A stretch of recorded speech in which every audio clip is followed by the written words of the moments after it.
the people that are in our audience and those that are watching on a stream. I do have a motion before me, moved by Councillor Doug Hutchinson, seconded by Councillor Jeffrey Shea.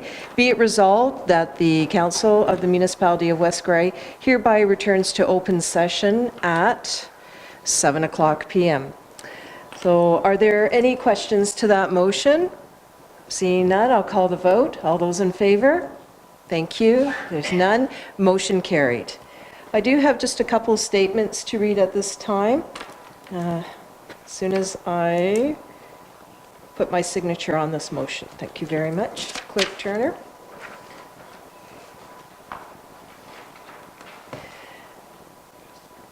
Yes, so the two statements are, as Mayor, I am confirming that only closed session items that were identified and discussed in the closed session took place. And secondly, that from the matters arising from the closed session, that Council gave direction to the clerk in closed session to amend bylaw number 132-218 by appointing Doug Townsend to the West Grey Police Service Board. Thank you very much for that. So we're moving on to the comment period, which is item 6 on the public agenda. Is there anyone from the audience that would like to raise a question or comment to anything germane to tonight's agenda? And if so, you could attend at the podium. Mr. Miller. Thank you.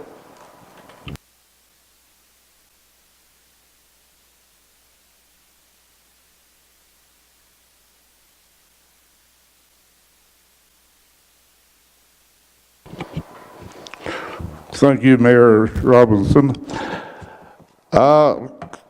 One thing I noticed, we spent $8,836 for some new devices in here. Whether it be video or audio, I'm not sure which is where, why they are.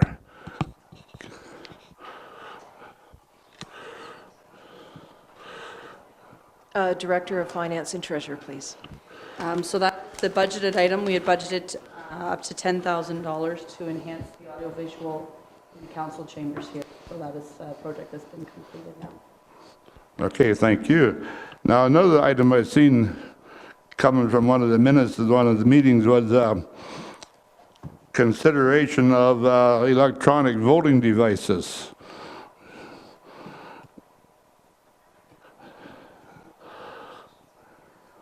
Does anybody know anything about that? Yes, I'm just consulting with our clerk and confirming that he wishes to respond. Thank you. There was some discussion in a previous meeting about a method of voting that the Township of Southgate currently undergoes, and I am to report back to either council or committee on that. I have done some work, but I haven't prepared a report on that, but it will come back shortly. Would that be in place of holding up your hand? In essence, yes. Doesn't cost much. There are some other features to the software that they have. It may be relevant to this council. It may not be. There's certain other items included in the amount they paid for, other features, but whether or not it's needed for West Grey will be discussed at some point in the near future. And hopefully you would be able to attend that meeting if you have any comments on that. Okay, thank you. I also noticed in the bills what amounted to $13,337 for lawyer fees in the last month. I guess it's necessary, but sometimes I wonder how necessary it is. So actually, it's not a question, it's a statement more so than anything else. One other thing, at the election time, there was a lot of talk about affordable housing. Now, I noticed that on item tonight, there is a request, I guess, for some help for that. So I hope that when that comes about, that council gives it pretty good attention and try and help these people that need help to help other people. Very good. Thank you. Thank you very much. Is there anybody else in the audience that would like to participate in comment period? All right, well, thank you very much. I appreciate that. Item 7 identifies public meetings, of which on this agenda there are none. So we're moving on to item 8, which is Part 1, Consent Agenda. I do have before me a motion moved by Councillor Herger, seconded by Councillor Townsend. Be it resolved that items 1A to B1 inclusive, contained in Part 1 Consent Agenda, be adopted as amended, and further that authorization be given for those actions to be taken as may be necessary to give effect to the recommendations contained therein. Any questions? Clerk Turner. Yes, the amendment includes, relates to the November 19th council minutes, bylaws 125, 126, and 127 of 2018. The resolutions themselves noted the number of the resolution, but the bylaw descriptions under the bylaw first, second, and third readings item did not list the number, so I've added that. And then when I went to revise the consent agenda resolution to approve the minutes, I noted that I did not include November 19th council minutes for approval, so that would be added as well in the resolution. Thank you very much for that explanation. Is there any questions from council? Seeing none, I will call the vote. All those in favor? Opposed? That motion carries. Thank you.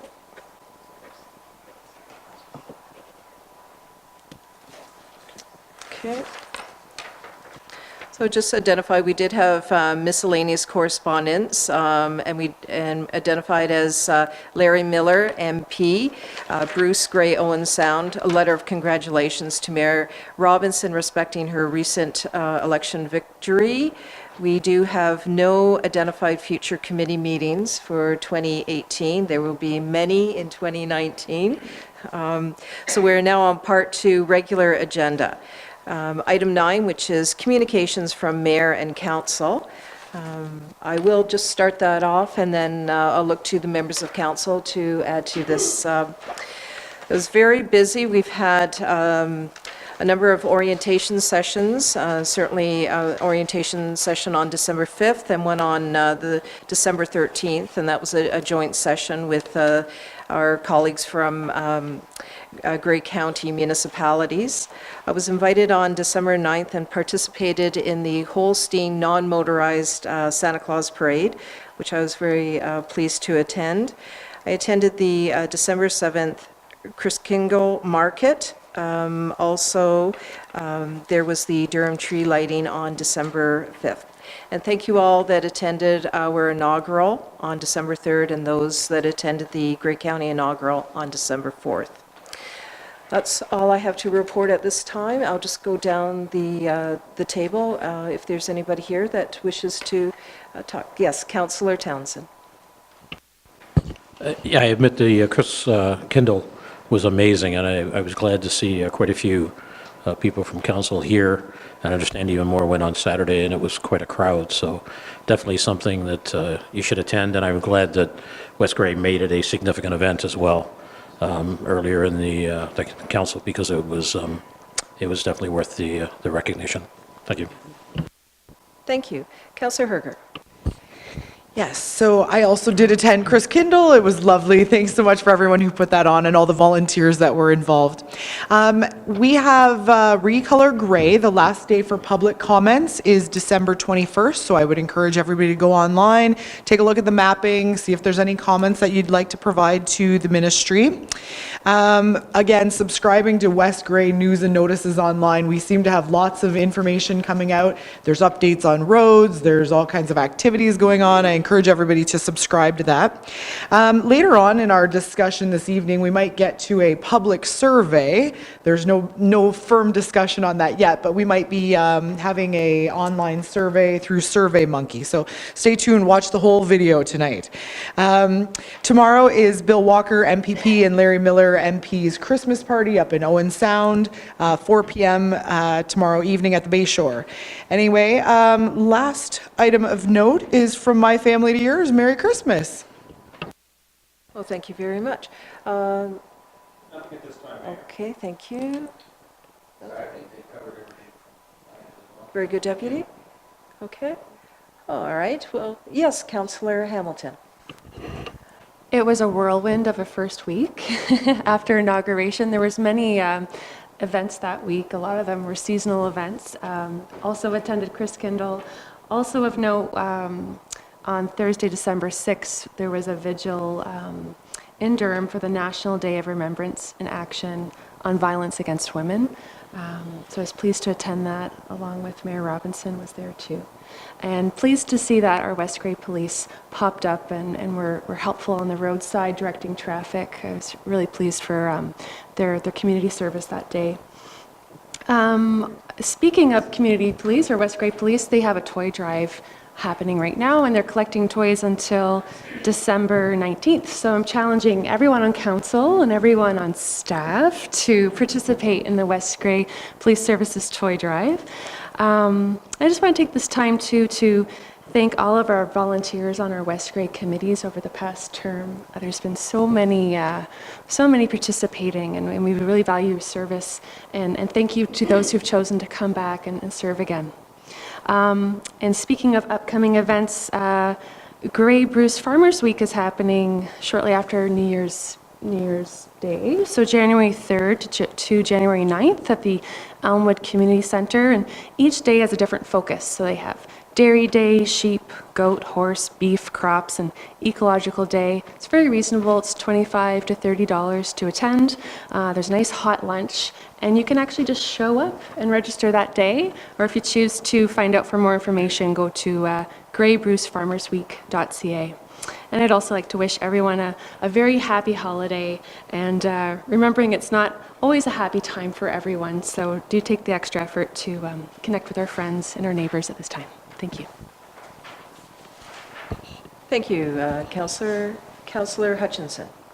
Yes, I'd just like to reiterate that some people have said that there were a lot of tree lightings and parades and festivities leading up to Christmas time. So I'd like to congratulate all the people that were involved in that. Our West Grey is as strong as our committees are, as our volunteers. So it's good to see a lot of people step up and take part, and we look forward to working with you in the next 4 years for those people that have committed again. I'd also like to congratulate our CAO and staff for their efforts on the renovations that are going on around here. There are a lot of changes, some update in technology, which we were due, I think. So it's good to see that, and there's still more to come, and also to help us become a little more accessible is important. So they're working on that. So yeah, some big changes in the council chambers and in our building. So kudos to them. And I also would like to wish everyone in West Grey a Merry Christmas and all the best in the new year. Thank you. Thank you, Councillor. Okay, so our next item is scheduled to start at 7:30 p.m. It's item 10, delegation. So we do have some time that we can utilize for other purposes. So what I'm suggesting to council is if we move on to the Director of Finance and Treasurer's report, see if we could get further into that report before 7:30.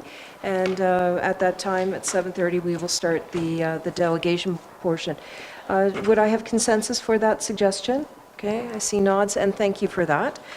Okay, so we're just jumping ahead, and it is item 12, staff reports, Director of Finance, Treasurer, report FTR 121718. It is included in your agenda. And the first item is approval of the vouchers. Director Mighton, do you have anything to comment first off before I go to questions of council? No? Okay. Members of council, are there any questions related to this item? No? Councillor Hutchinson. Yes, I just have one question. It has to do with a survey, maybe our treasurer, maybe our director of infrastructure. A survey on Townsend Lake Road. It's on page 112, page 4 in Carrie's report, our treasurer's report. I was just curious of what that survey was about. If we discussed it somewhere online, I've probably forgotten. 12. Councillor, sorry? Yeah. Councillor Hutchison, That was a issue regarding a land dispute between two adjacent property owners, and furthermore, it was actual deposition of materials that were on our road lawns that was restricting access. And before we reacted, we wanted to make confirmation that the property corners were identified so that we could make the proper, do the proper things in obtaining legal opinion and moving forward with that. So that has been handled. Okay, I do remember that now. Sorry, I'd forgotten what that was all about. Thank you. Okay, thank you for the question. Any other questions from members of council on this item? And seeing none, I will move to the motion that I have before me.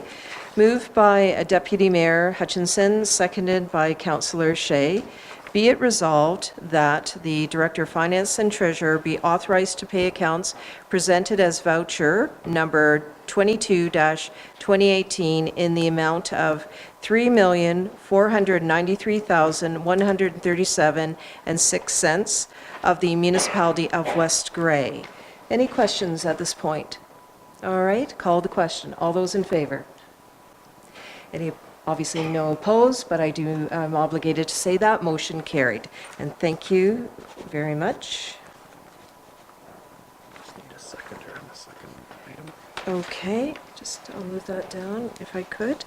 All right, thank you for that. Moving on to the second item on the report, which is council technology. This item was discussed at the Committee of the Whole of December 10th. And we do have a recommendation before us. But prior to that, Director Mighton, do you have any comments on this report? All right, thank you very much. Thank you. All right, I do have a motion on this matter, moved by Councillor Hutchinson, seconded by Councillor Herger. Be it resolved that the Council of the Municipality of West Grey hereby approves the purchase of laptops and payment of monthly security fees with licenses not included for those council members who choose to use laptops, and iPads to be returned to those council members choosing laptops, as recommended by the Committee of the Whole. Any questions? All right. All those in favor? 1, 2, 3, 4. All those opposed? The motion does carry. Thank you.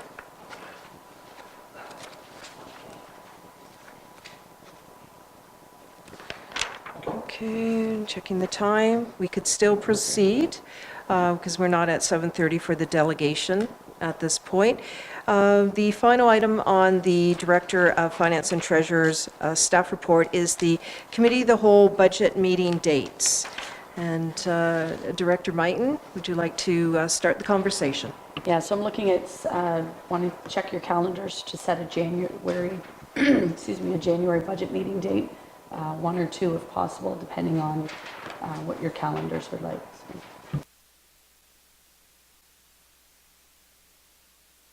Members of council, I guess I'll start I will add to the discussion after Councillor Hutchinson. I was just going to say my calendar's blank right now until we pass the motion for the other dates. But hopefully somebody, we can look at those when we come up with the dates. No.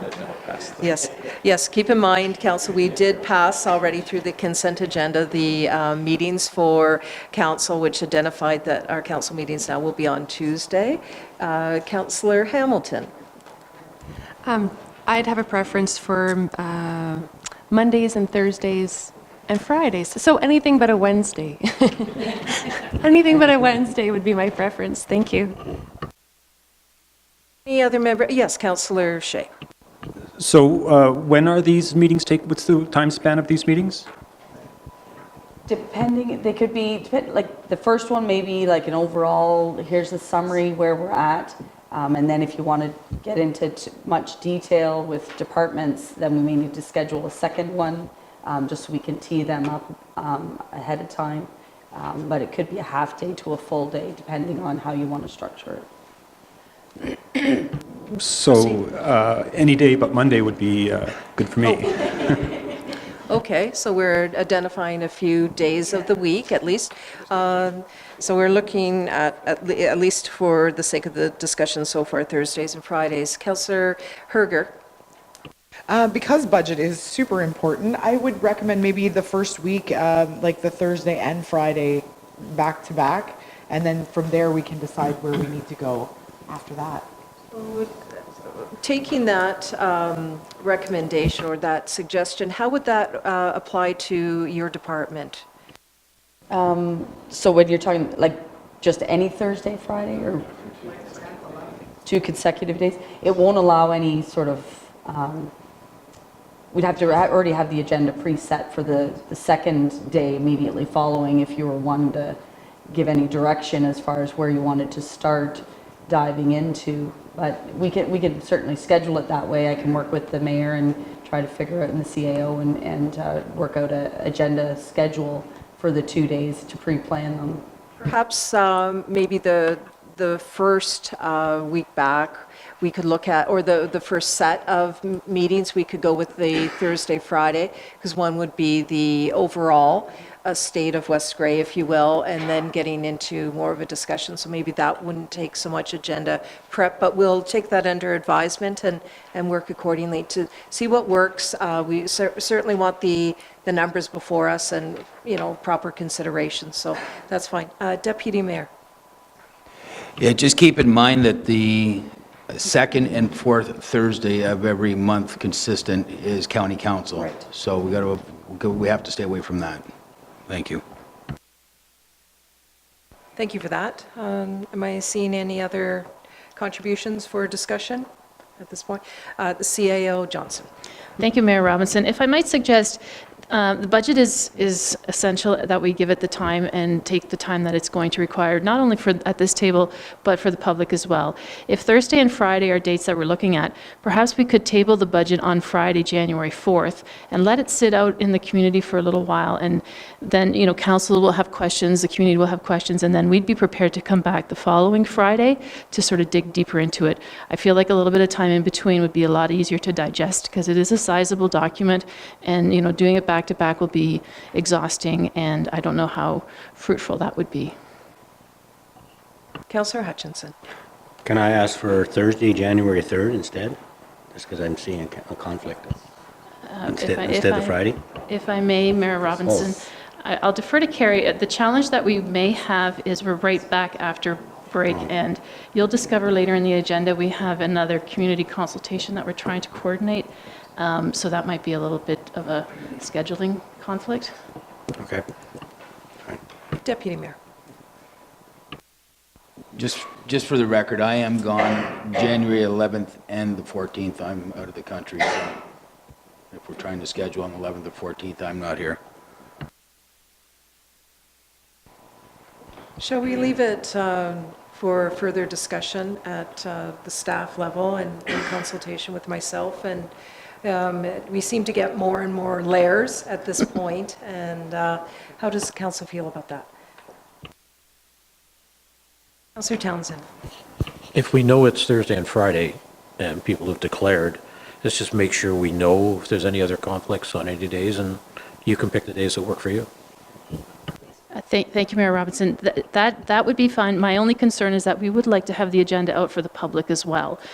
So if January 4th is a day that council would like to table the agenda, that gives us, I'm looking at my clerk who's looking at me thinking, this is a crazy time of year. And just given the holiday season, I know our treasurer, I don't believe, will be in the office every day over between Christmas and the New Year.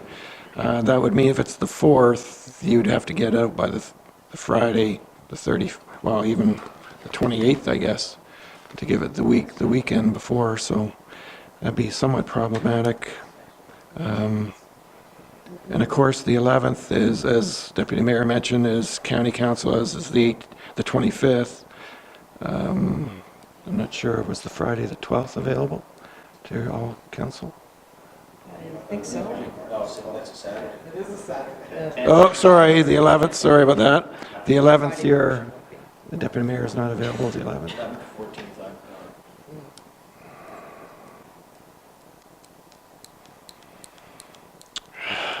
The 8th is council during the morning, and it's typically done in the morning. Would a half day in the afternoon on the 8th work?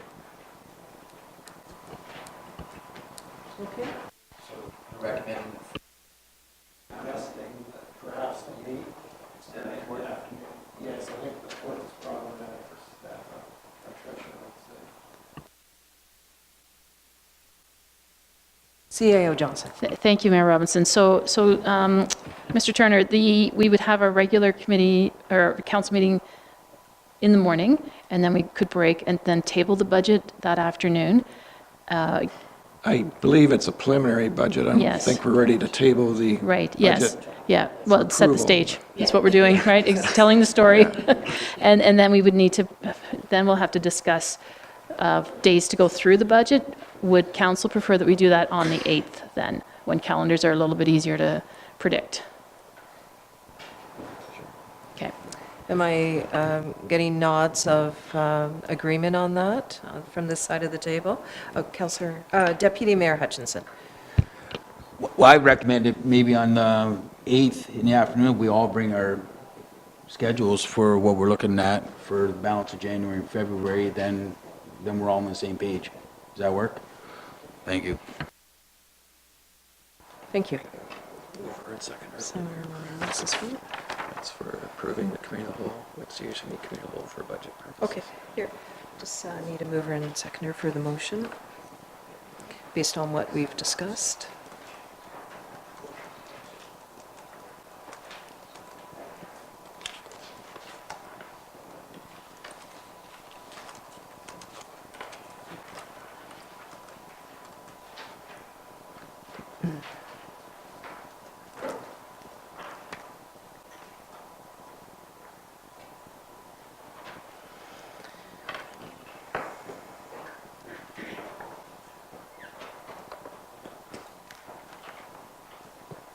Thank you. So for this item, I do have a motion moved by Councillor Townsend, seconded by Councillor Hergert. Be it resolved that Council of the Municipality of West Grey hereby approves the following Committee of the Whole 2019 preliminary budget meeting dates. January 8, 2019, 2 p.m., 1 p.m. at the West Grey Municipal Office. All right, any questions? I think we've thoroughly exhausted the discussion, at least at this point. All right, calling the question. All those in favor? Those opposed? The motion does carry. And thank you very much, Council. Well done on the discussion. It's 7:28. Clerk Turner, do you see any reason why we cannot proceed with the delegation as the delegates are here? I think they're probably safe. Great. Thank you very much. So we are moving to item 10, delegations, and we have one delegation before us, which is 1993934 Ontario Inc., Jason Tremble, President, and Kevin Tremble, Vice President. Request for West Grey to provide a grant in lieu equal to the development charges for 11 affordable apartment units proposed at Plan 500 Part Lot 8, Chester NS, geographic town of Durham. You do have an attachment from the delegation. Would either gentleman like to appear at the podium for discussion? Thank you very much.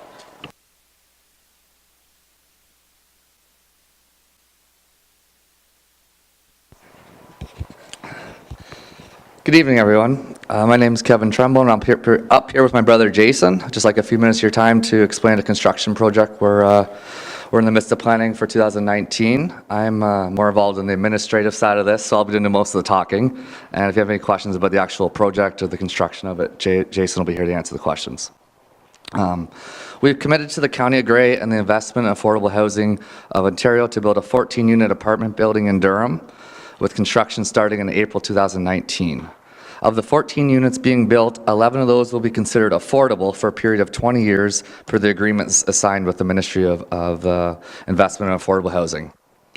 The ministry defines affordable housing as housing in which rent is at least or at no more than 80% of the average market rent for this county. For Grey County, the current rate for 2018 is $577 per month. That's significantly lower than any one-bedroom apartment would be rented out at fair market value.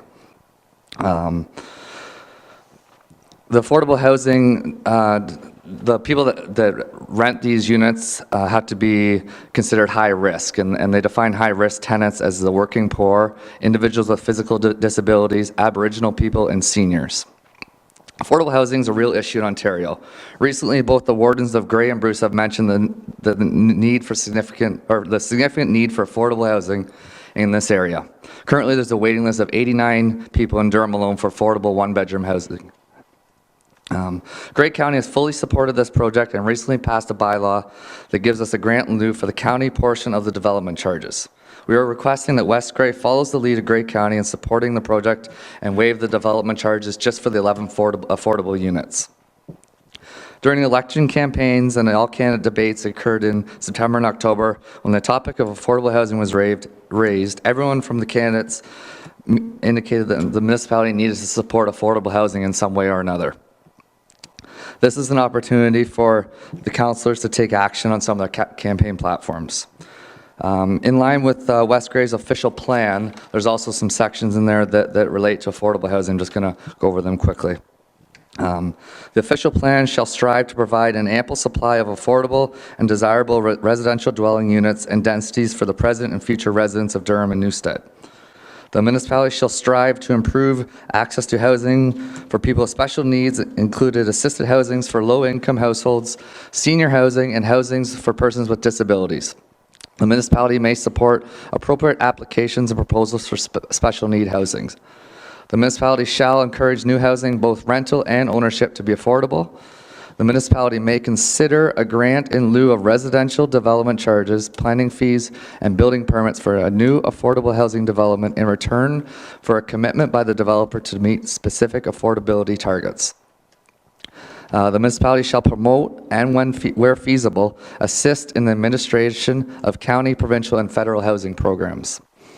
West Grey wouldn't be the first municipality to waive these sort of development charges.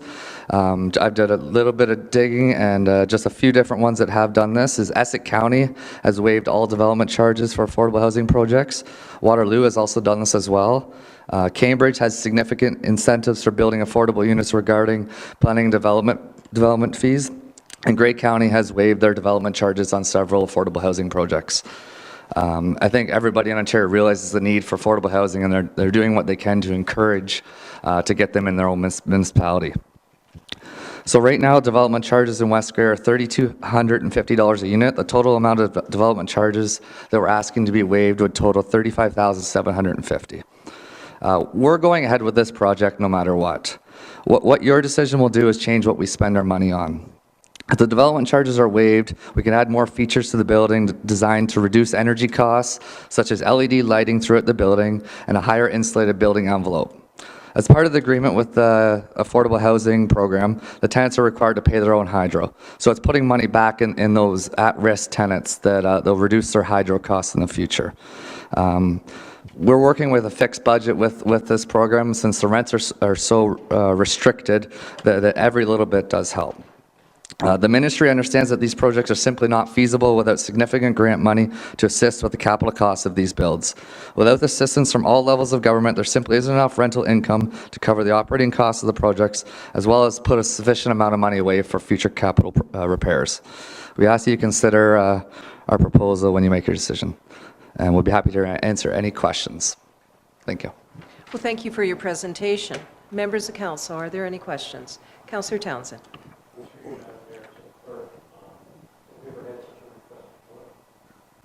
Sorry, we've had such a request before? No, there has not been no request to date. Okay, thank you.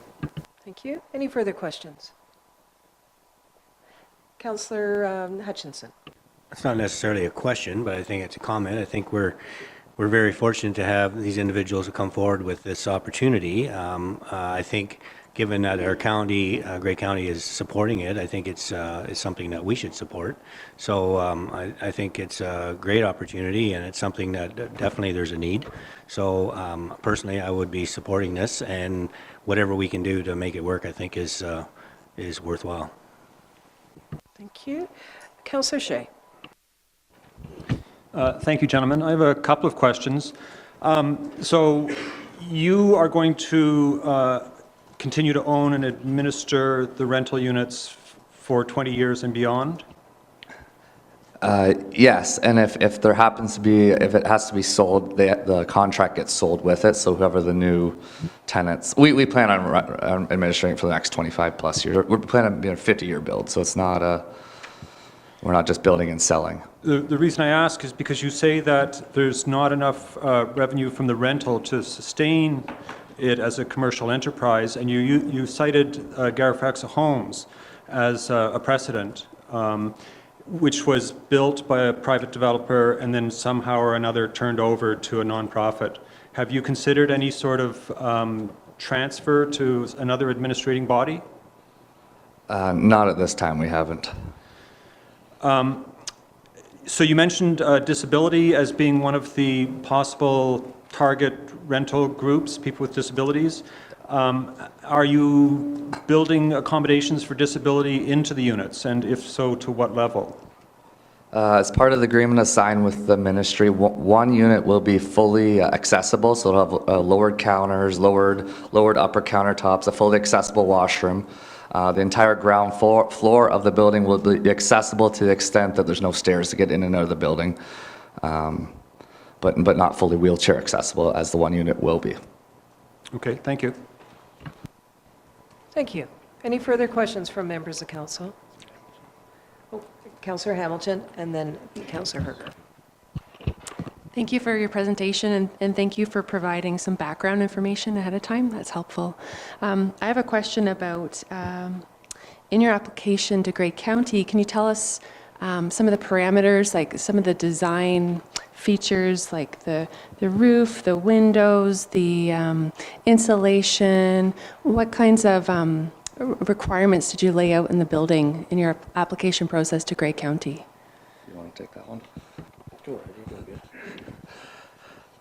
So there was an RFP process back in September where we had to, it wasn't a hard plan because there was only about 18 days to submit the RFP, but we did say that the installations level, they wanted a lot of energy efficient items involved in the build. They wanted to know the type of the roof. Right now it's proposed as a flat roof just to meet the code of West Grey right now. We're hoping we can get to a standard truss roof at some point. We're meeting with the engineer in January from Owen Sound, GM Demert. He's done a couple projects up in the Owen Sound area there that he's going to guide us through that. And we have Cobide Engineering helping us out with the engineering side of it. As for the actual construction of it, it'll be a full brick building, 3 stories. Energy Star windows. The insulation will likely be spray foam the entire exterior, which exceeds the R value of the normal building code here. Anything else to add there? Yeah, and we're still fairly preliminary with all of our design. Nothing's gone to the architect or anything like that. But they asked for a detailed description of the building, and we'd be happy to provide you with our entire proposal if that's something you'd be interested in looking at. Sure. So you mentioned Energy Star windows. Anything about the lighting or the appliances in your bid to Grey County that was included in your proposal? I don't really remember off the top of my head. I think we said high efficient appliances. There'll be laundry facilities in the basement, except for the accessible unit. There'll be laundry facilities in that unit as well. I don't know what else. Anything about the lighting requirements in your building in your agreement with Grey County? We mentioned we'd like to do LED lighting. Yeah, I think we'll try to do it on motion sensors so that they're not on all the time. Okay, thank you. I have a small speakers list. I'll start with Councillor Herger and then over to Councillor Hutchins. Mark, can you tell me, if this should go through, how are we as West Grey ensuring that for 20 years there will be no change in ownership, or if there should be a change in ownership, would we expect any of those development charges back, or as long as it remains affordable, then is that registered on title, or how is that handled? So of course, Mr. Trumbo alluded to the fact that this was through Grey County. I had the opportunity to speak to Anne Marie Shaw, the Director of Housing for Grey County, as I had some concerns, and I'll voice those, but I think they've been addressed. I had a concern because affordable housing, the definition at least that was provided, is 80% of the market value rental in Grey County. So my concern was that, of course, rental values in places like Blue Mountains, Owen Sound, Meaford, even Hanover would likely be higher than in Durham. So I question whether or not that average 80% would be just a typical rental rate in Durham. However, Ms. Shaw addressed that. It's through the Canadian Mortgage and Housing Corporation.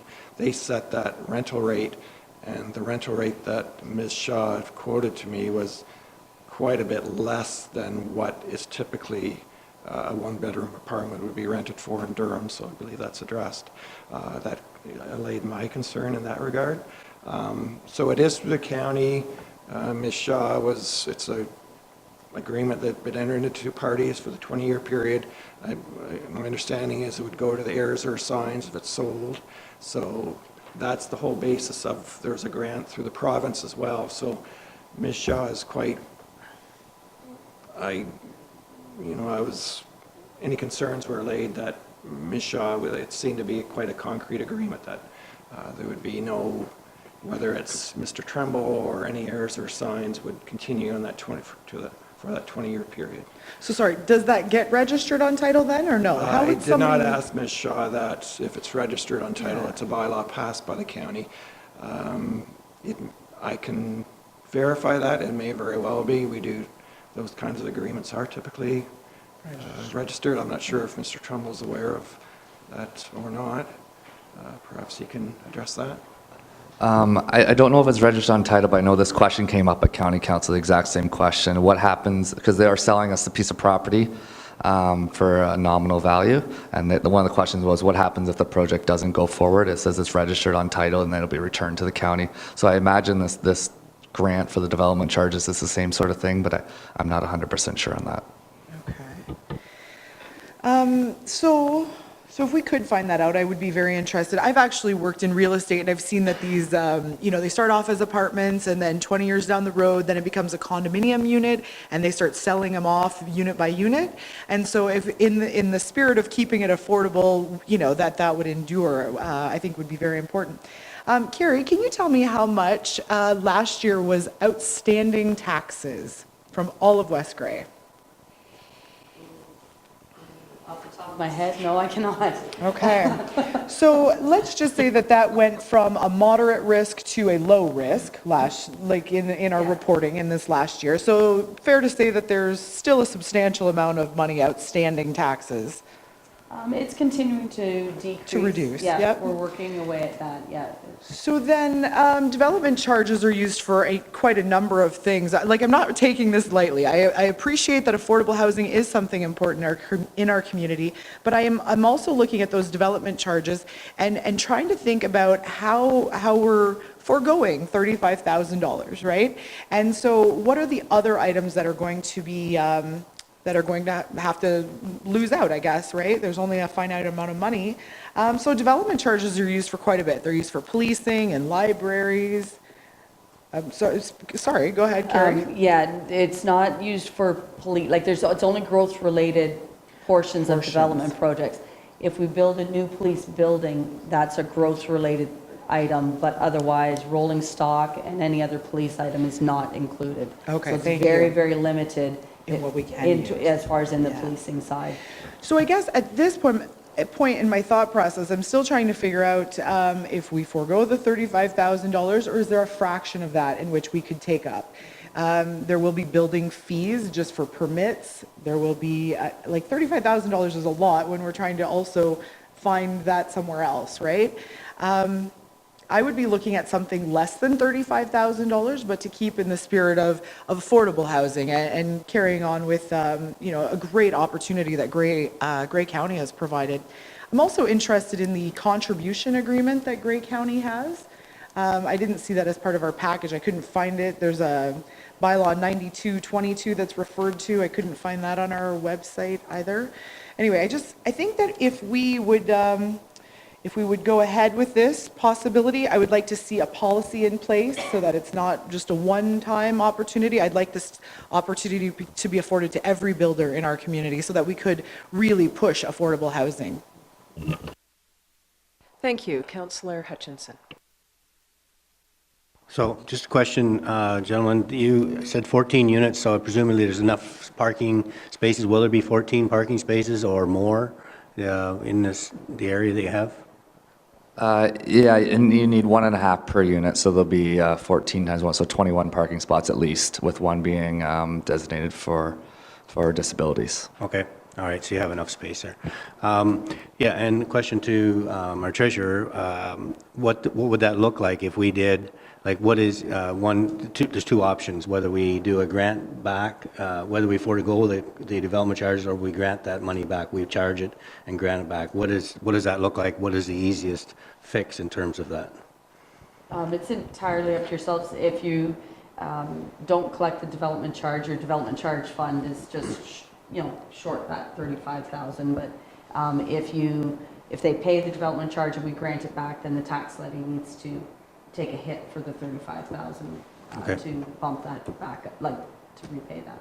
Okay, and just to further that to Councillor Herget's comment, yes, it's $30-some thousand, but we also have 250 to 400 new houses that are going to be built on the north side of Durham, which is going to be a big boost to our economy. So I think because there is such a need for affordable housing, in that I think we need to encourage everything that we can. And these gentlemen, you know, have already said they're going to build it regardless. But I think it's in good faith, and I think there'll be a lot of people out there happy to know that we're supporting everything that we can and to get affordable housing in Durham, so or in West Grey in general. So I'd be supportive of foregoing it.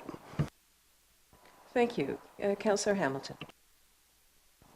So picking up on Councillor Hutchinson, I'm very much in support of affordable housing. I think this is an opportunity for different levels of government to come together and support this kind of project. I would like this to be another conversation at Committee of the Whole, because I'd like staff to bring forward a bit more information. I know Councillor Hergert has requested some information. I'd like to know, I'd like for staff to come back with some ideas of what some specific affordability targets could be. So we talked about energy efficiency, and it sounds like within your build you're already planning on those efficiencies. What other targets might we have? I'd like to see a grant that would be paid back once proof of meeting those requirements was made, I think would be reasonable as well. And then just a cursory view of what our neighboring municipalities are doing in terms of grants for affordable housing. I know in my own research I'm finding quite a bit of evidence out there that this kind of practice is happening, but I'd appreciate a comprehensive report, perhaps at a Committee of the Whole meeting. But certainly I would like to support affordable housing. I think West Grey does have an important role to play, and this is an opportunity. I just want to get it right and get it right for future developers too, so it's a policy that we can use for all our affordable housing developers. Thank you. Councillor Townsend. As has already been stated, the development charges are used for growth.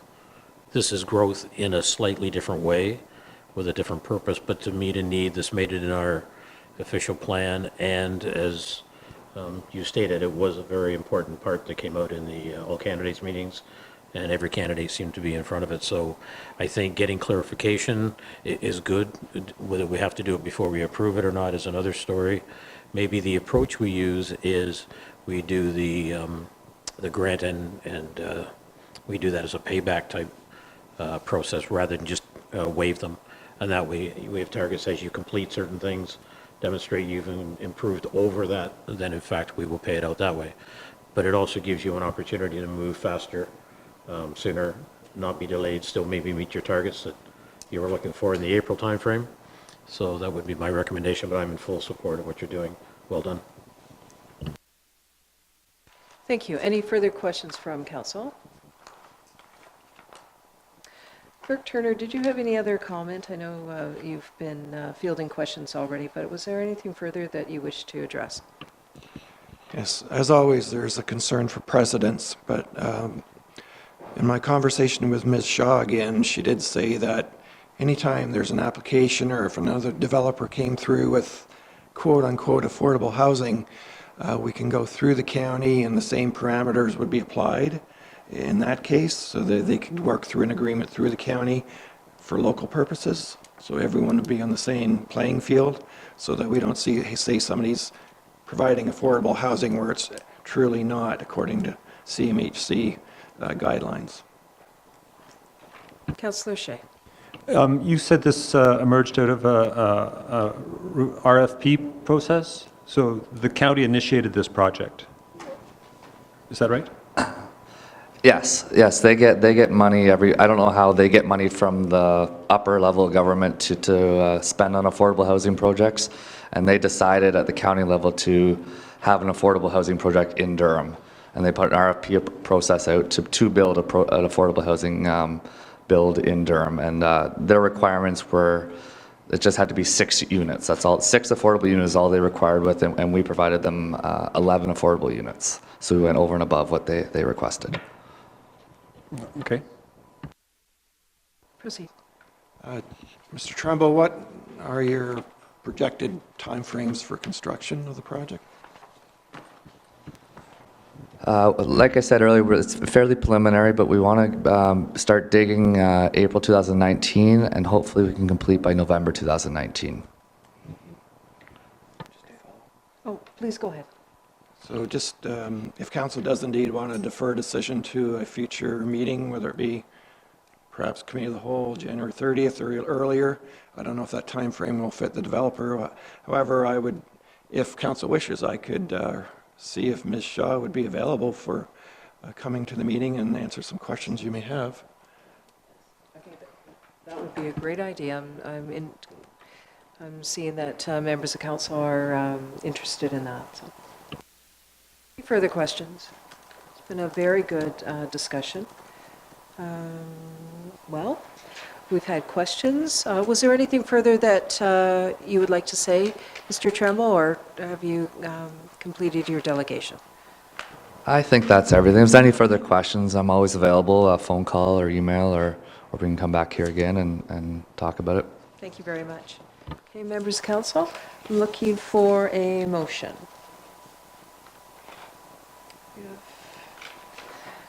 How does council wish to proceed with this? I'll start with Councillor Townsend.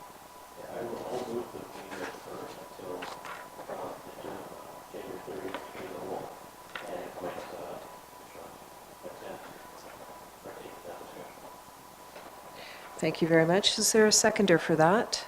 Councillor Herger, thank you. Any questions from council?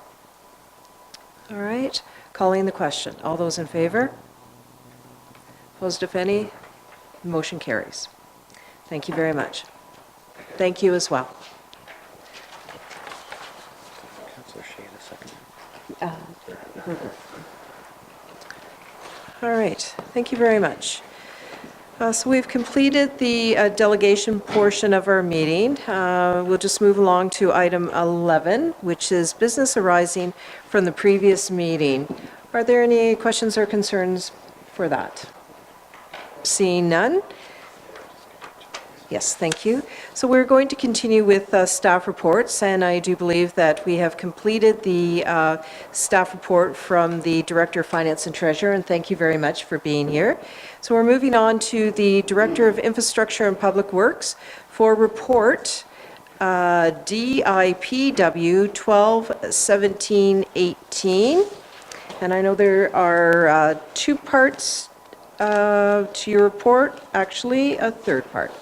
Would you like to move ahead, Director Grazier, for completing your reports, please?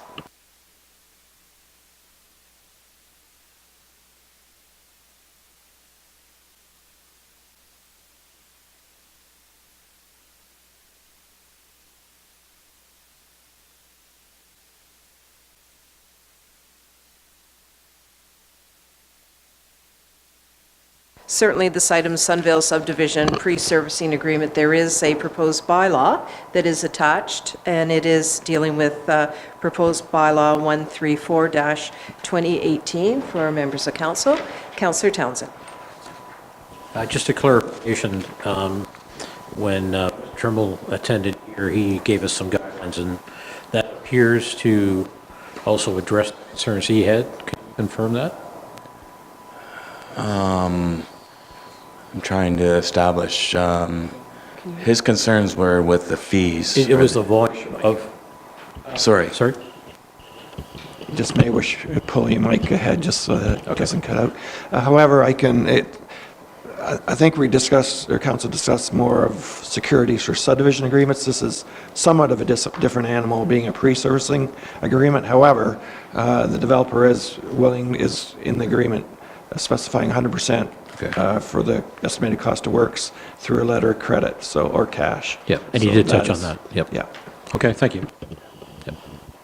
Yep. As you will note, our solicitor did review this agreement before I presented it to council in the council package. So they've made their comments, and it was just modest changes that had to be incorporated into the agreement. Okay, thank you. Further? No further questions? All right. We will deal with the proposed bylaw later in the agenda. It's listed in our bylaws section. So do we have the recommendation motion for it, or are we just dealing with the... We don't need a motion. We'll be dealing with it through the bylaw. Okay, so you'll see on the staff report, there's a recommendation, but it's all focused on the proposed bylaw, again, that we'll be dealing with later. So thank you for that item. We will now deal with request for winter maintenance service in Forest Creek Estates. Further comments? Thank you, Your Worship. This was given to me by the developers that they were requesting, I present this to council, requesting West Grey provide winter maintenance services to that community. Currently, right now, there's one house. It's been there for several years. It was built quite a while ago, prior to the developer taking over the development, or the new development there. And of course, the roads were closed off. There was no maintenance completed on behalf of the prior developer at that time, nor was it, I believe, ever asked. We have been asked before to conduct winter maintenance by other developers. I've said no, because we don't have full assumption of the roads. They have indicated that they're willing to provide full assurance, 5 million comprehensive liabilities. They're willing to pay for this service. But again, it's council's, it's up to council's discretion. But, in doing something like this, it becomes precedent setting. We have large-scale development that's going to be occurring here in Durham, as in other communities, and it makes it awkward for West Grey to start looking at this stuff. And we got to have the right equipment, right resources, and things like that to plan taking on this extra work. So I just caution council that my recommendation is that we don't enter into an agreement with Jayco Developments for winter service. Again, because I'm worried that it's going to be precedent setting and other developers will be knocking on our door requesting the same service. But it's up to council to decide what you would like to do. Thank you, Director Glazier. I appreciate the comments. further comments? Yes, Councillor Hutchinson. Yeah, so my thoughts on that originally were, because they are going to be developing, and in some ways I thought it's not a bad idea, but when you think of it, I think about it again, they're willing to pay for it, so what would be the difference of just hiring a local farmer to blow the snow down it's a kilometer of road, you figure, to get in there and out. He could do the same thing privately as we could do through the municipality, right? I concur, Councillor Hutchison. I think they're having problems getting somebody. I think that's the problem. That's why they're seeking Westgrade to help them out. That's the only reason I can understand that they would reach out to us, is that they're having problems with obtaining that service. Okay, thank you. Councillor Townsend. Brent, did I hear you right? Because your recommendation says the council approves entering into the agreement. So I was surprised. I think I heard you say that you said not to enter.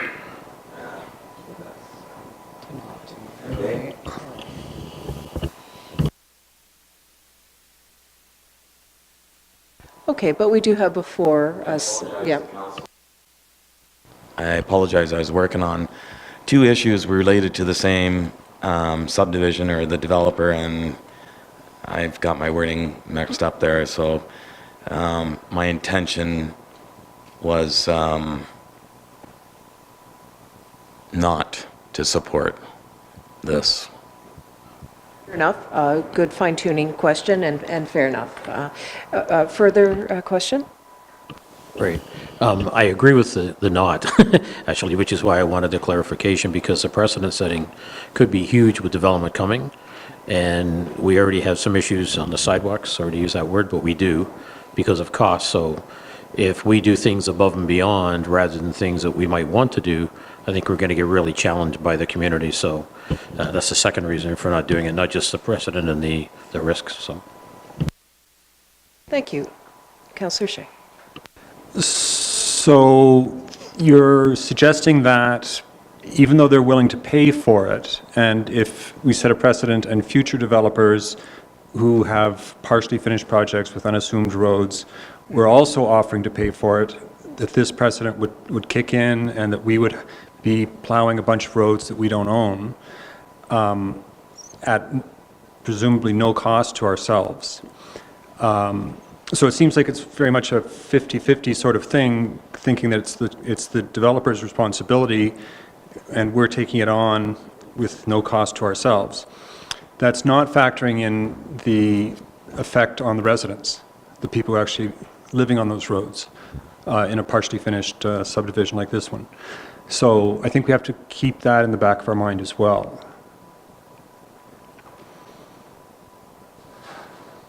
It's not a question. Thank you. Director Glazier. If I can comment, one of the reasons why I'm not in favor of it is that a developer has lots of construction equipment that is parked on the road and becomes an obstacle course. Sometimes our plows won't even get by because you've got two vehicles on the road that are blocking. One vehicle can get through, but a plow won't. So it makes it very cumbersome.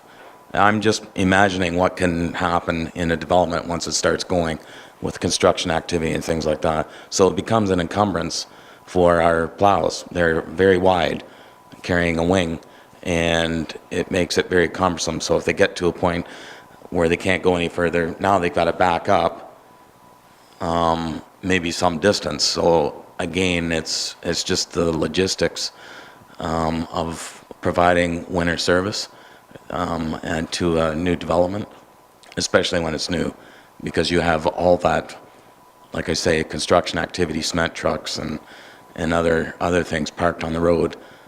It does really restrict a snowplow from moving through, and also the fear of striking a vehicle as he's going through too, because then we're liable. If we strike anything, we're on the hook for it. So anyways, that's just some thought, and only because, again, in our bylaws here in town restrict parking on our roads we don't restrict parking on a development because we don't assume it. We haven't assumed it yet.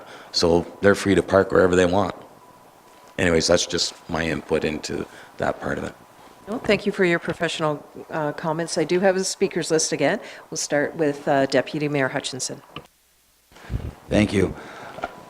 We keep going back to the security, so I guess one of my questions is, if we're going to do a checklist for approval on subdivisions, should this not be something that they have basically prepared or set up, so we're not dealing with this issue? It should be something that they've already pre-planned.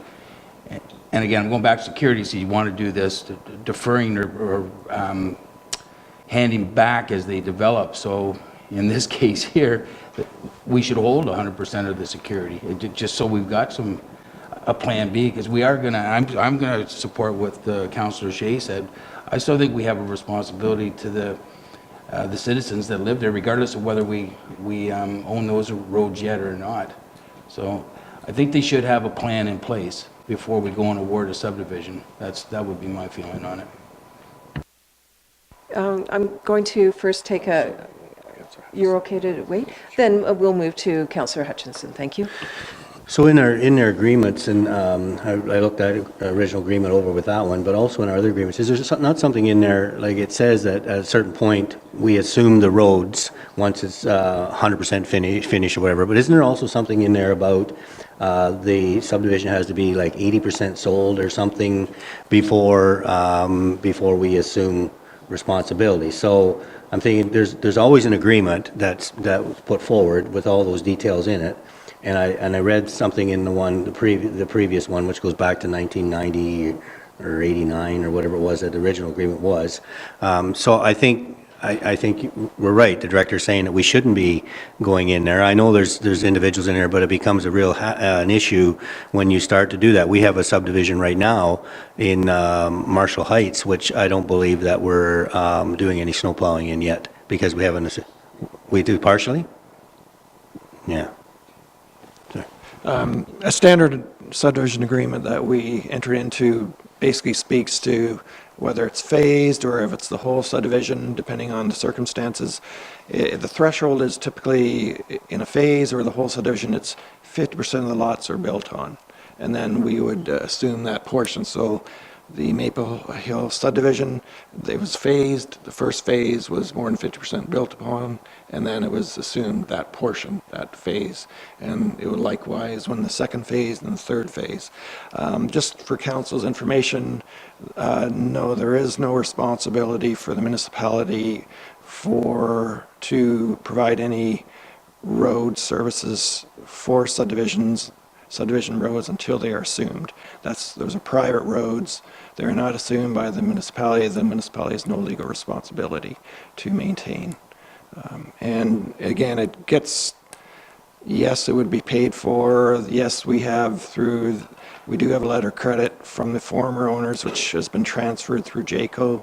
So we're covered for that, the remaining estimated cost of works, but it does come down to liability.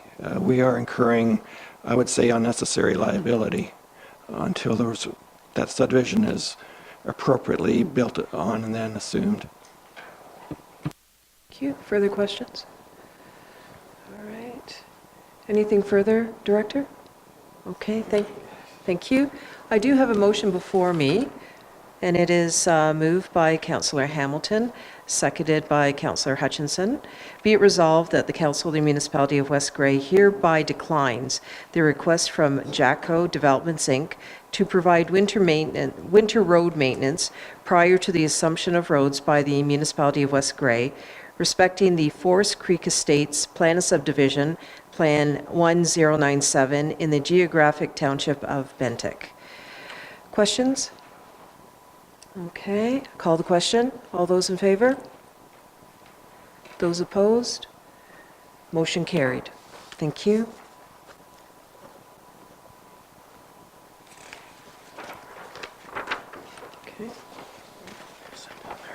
Okay, pass that down. We do have one more report from Director Glazier. It is participation in City of Owen Sound 2019 Household Hazardous Waste Event. Director, do you have any comments? Thank you, Your Worship. Just to summarize, as I explained in my report, this is something that West Grey has partook in, or did I say it wrong? Sorry.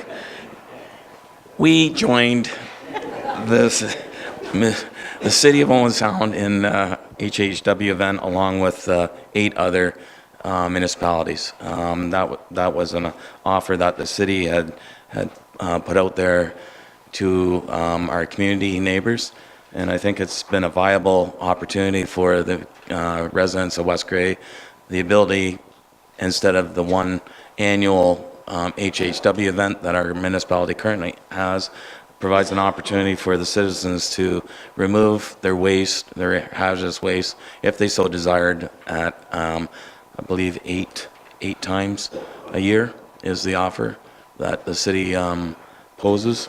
So I'm recommending that we once again join the City of Owen Sound for this year, with the anticipation that we move forward, hopefully, once we have our amended certificates approvals for our landfills, that we'll be able to host our own HHW trailers that will be rotated around our own landfills. And I'm hoping I can get that up and going before the end of 2019, but anyways, we still would like to partake in the City of Owen Sound. For the modest costs that we endure, I believe in my report, I think it was $1,700 in 2018.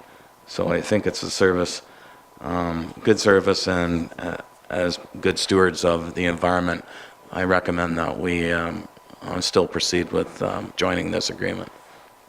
Very good. Thank you for that report. Questions, members of council? Yes, Councillor Hamilton.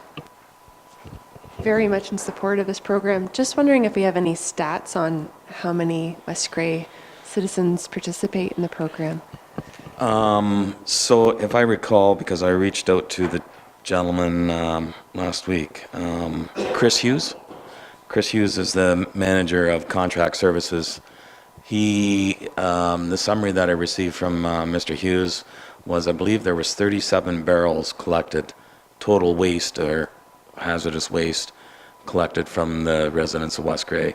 We seem to have the least amount, and only because of our geographic distance from the City of Owen Sound. Of course, Southgate have their own HHW stuff, but a lot of the neighboring municipalities were significantly higher, if not above 100 in the barrels of hazardous waste being diverted to the city. So very widely used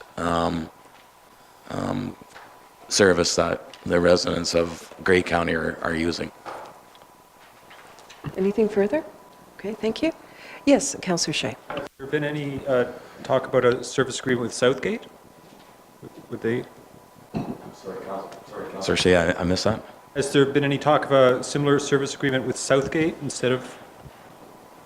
Actually, so Southgate is what I'm trying to emanate here in West Grey.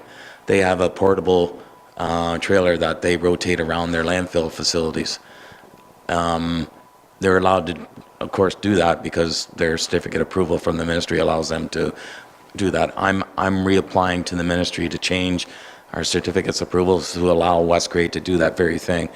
I've had the budget, prior to my arrival actually, there's been seed money that some of these councillors will recall, seed money that has been placed in that budget that I've carried over year to year. I just haven't been able to accommodate or realize that goal or objective that we want to go to. So there is money that's going to be carried over again into 2019 from the budget that I'm hoping that we'll utilize that part of it. But get back to your question, I'm hoping that the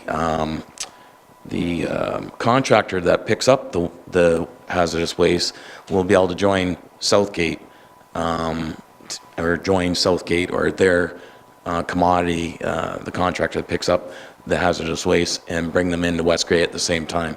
So when they come to Southgate, we're not paying for separate trucking, and they're coming into our community because they're only about 20 minutes away from their landfill facility, from my understanding. So trying to make economies of scale and bring the same service into West Grey, but the trucking part of it won't be a separate day, or trying to work with that community to have joint servicing. Good. Anything further? Okay, okay. So they have a trailer? They had a trailer made, yes. Okay, and they wouldn't bring it to West Gray 8 times a year for $1,700?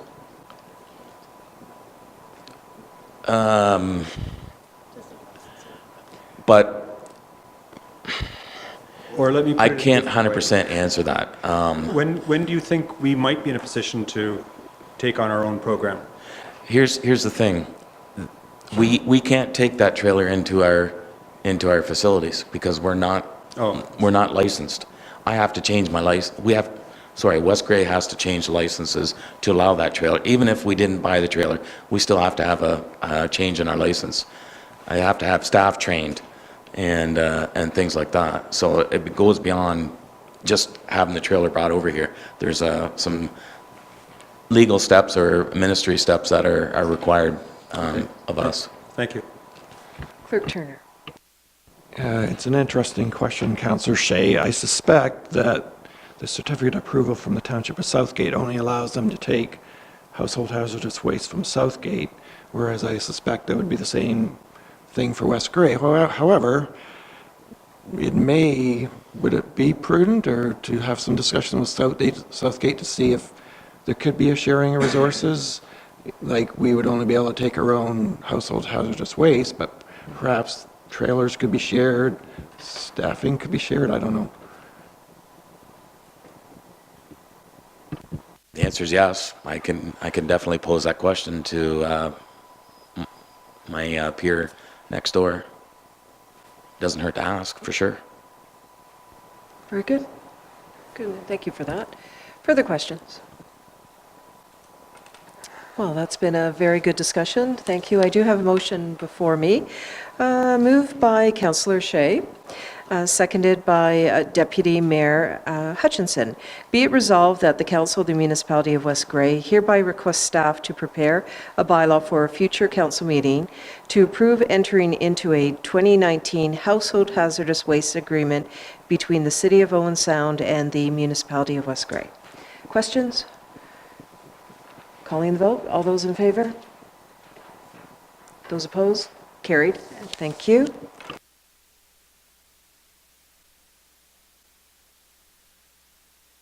Okay, thank you, Clerk Turner. All right, well, I appreciate that discussion, Director Glazier.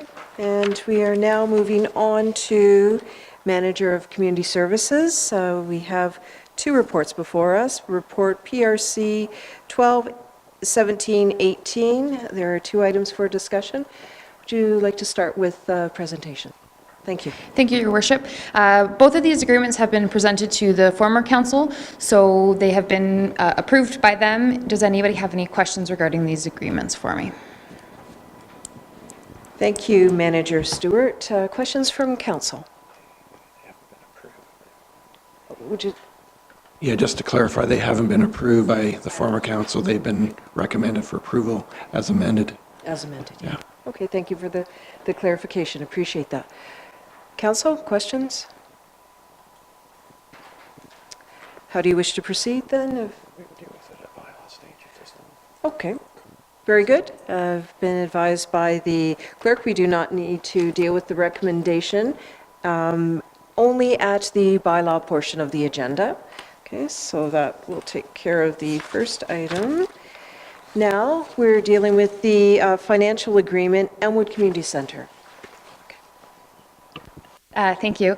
Again, very similar as Clerk Turner said, it was recommended by the former council to approve this agreement. So again, does anyone have any questions regarding this agreement?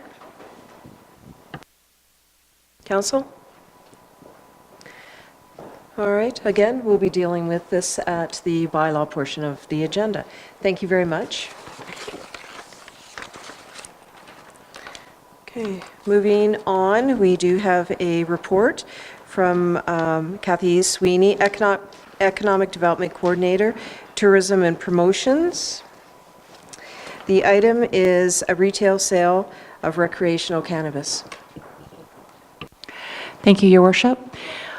In my report, I provide a lot of information regarding the pending notification that we have to provide from the municipality by the January 22nd deadline.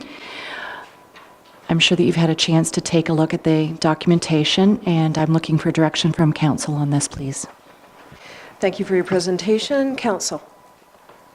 Comments, questions? Councillor Herger. I like the idea of an online survey. Do wish that we could have more than 2 weeks of open time with that. I know we have been successful in the past at getting people to come and participate in the survey. Typically, we've done them online through SurveyMonkey, and we've had paper copy here available.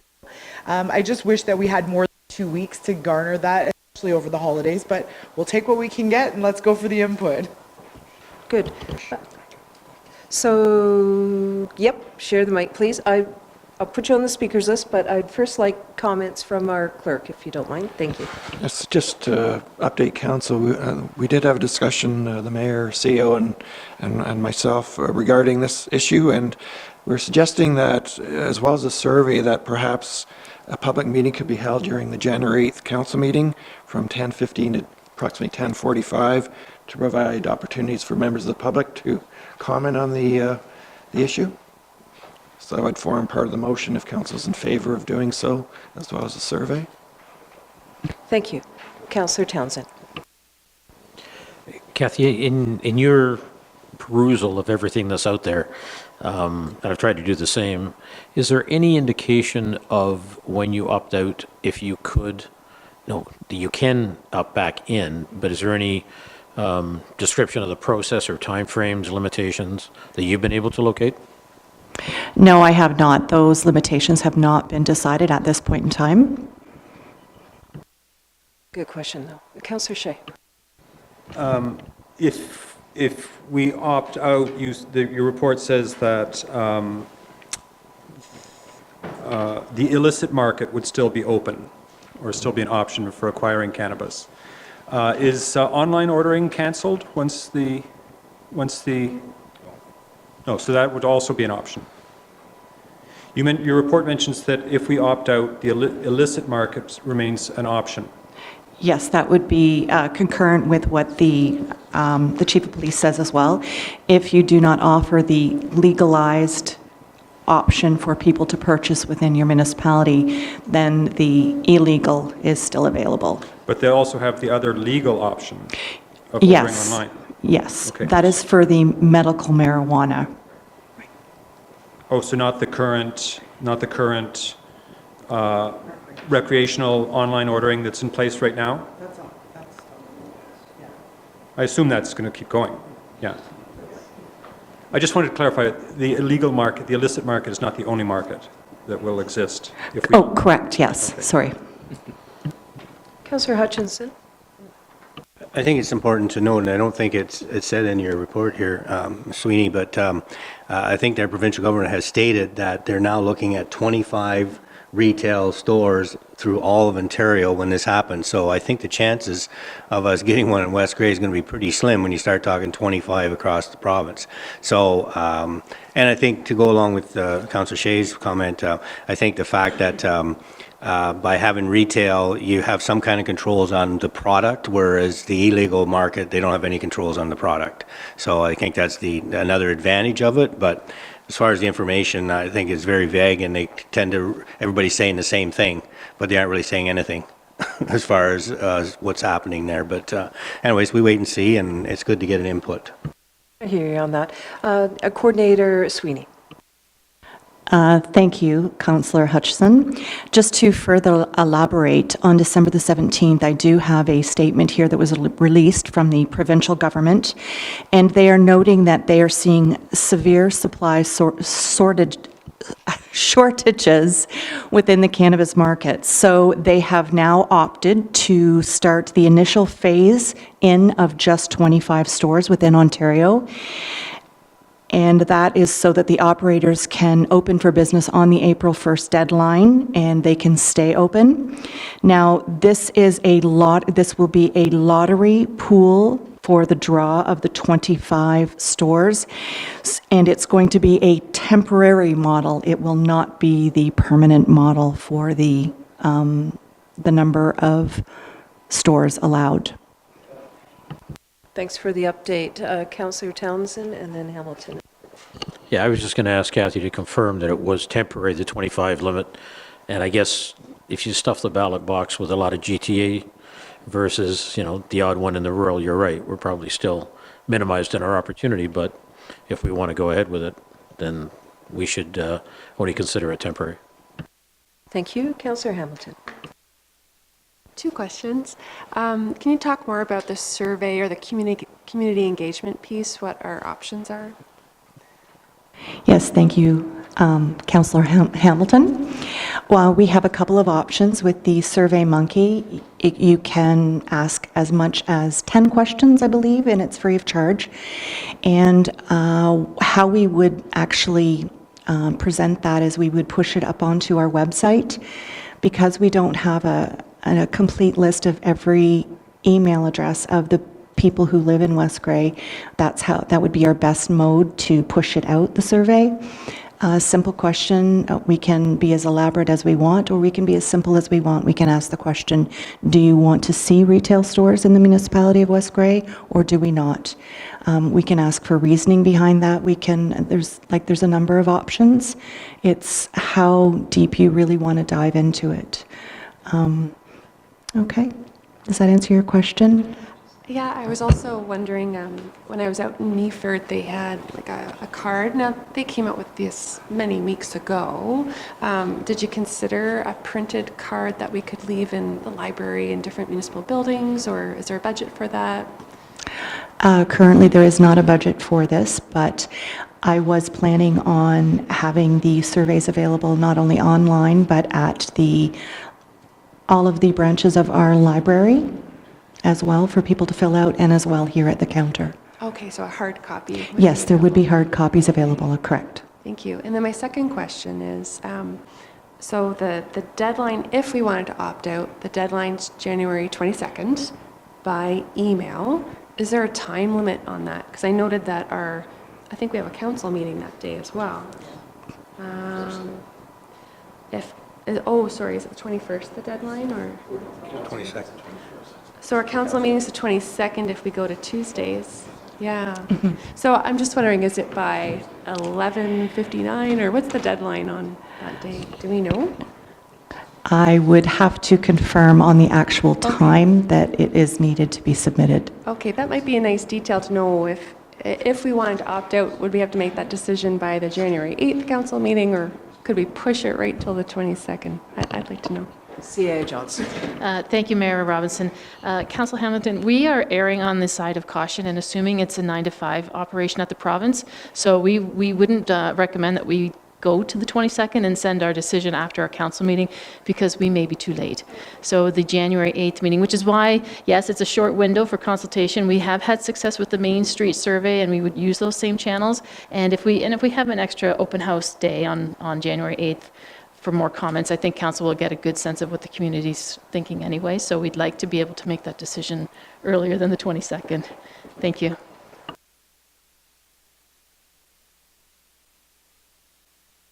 Okay, Councillor Townsend.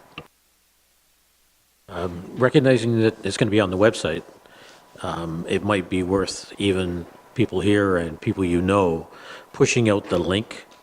Don't post it on Facebook generally, because you're going to get hundreds and you're going to get tons that don't even matter. But you direct it through your private messaging to the people live in West Grey, and you can expand it that way. And hopefully some of them will add to your numbers, and you'll have even better representation and response. Great. Further? Any further questions? Anything? Oh, yes, please go ahead. One more question. Do we know how the funding formula works in regards to upper and lower tiers of government and how that's funneled through? Do we know that? Coordinator Sweeney, is there any indication of that being some information that's been provided at this stage? If I may, Mayor Robinson, Yes, please. my information, and I wish our treasurer was still here, but I believe she told me that it's a 50-50 split. So our grant of 7,500, we're technically 15,000, but it's split between the upper tier and the local tier. Great. Well, thank you for having that discussion and being able to provide that information to us. Appreciate it. Yes, Councillor Townsend. Add to that, some of the material that got distributed related to this basically said it was per household, and there was a certain amount per household, and then the 50-50 split for upper and lower. So it is, the formula's out there, and I think the minimum was 5,000. And then when you opt in and opt out, you start getting into additional second-year fees or not, and going on. If you don't opt in, then you get nothing going forward, so it's basically up to you. Thank you for that. Further? Yes, Councillor Hamilton. I just want to say thank you for pulling this report together. I know it's changing hour by hour, so thank you. Very good point. All right. Anything further? All right. Now, the clerk has prepared just a motion just based on the conversation, and that does include the consultation through survey, a public meeting, and then bringing the staff report back on the 8th. If there's anybody that would like to move or second that, I could, thank you. I could put that down.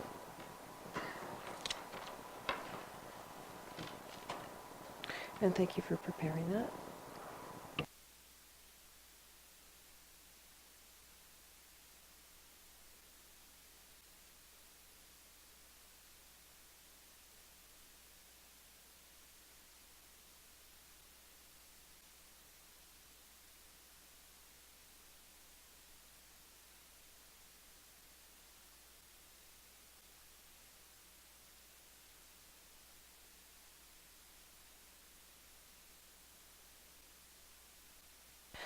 All right, the motion is moved by Councillor Hergert, seconded by Councillor Townsend. Be it resolved that the Council of the Municipality of West Grey hereby directs staff to initiate a community engagement survey campaign to allow public input regarding hosting retail cannabis outlets within the municipality, and that a public meeting be held during the January 8th, 2019 council meeting from 10:15 a.m. to 10:45 a.m.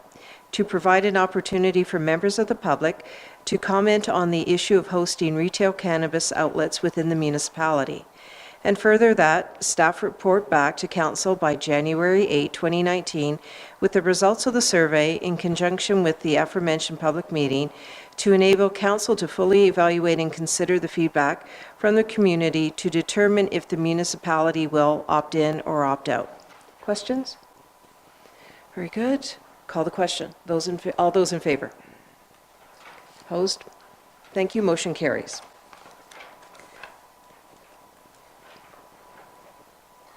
Okay. There you go, Clerk Turner. Thank you, Coordinator Sweeney. We very much appreciate that report, recognizing it is a moving document, a living document at this point. Thank you for your time on it. Okay. All right, we're down to our final report, staff report of the agenda. Clerk report CR 12-17-18. It's within your agenda. Clerk Turner? Yes, so you've read my report. The two concerns that I noted in my report is that it speaks to a long-term care working group, multi-municipal. However, it does really only address one long-term care facility, being Grey Gables. So that's my first concern.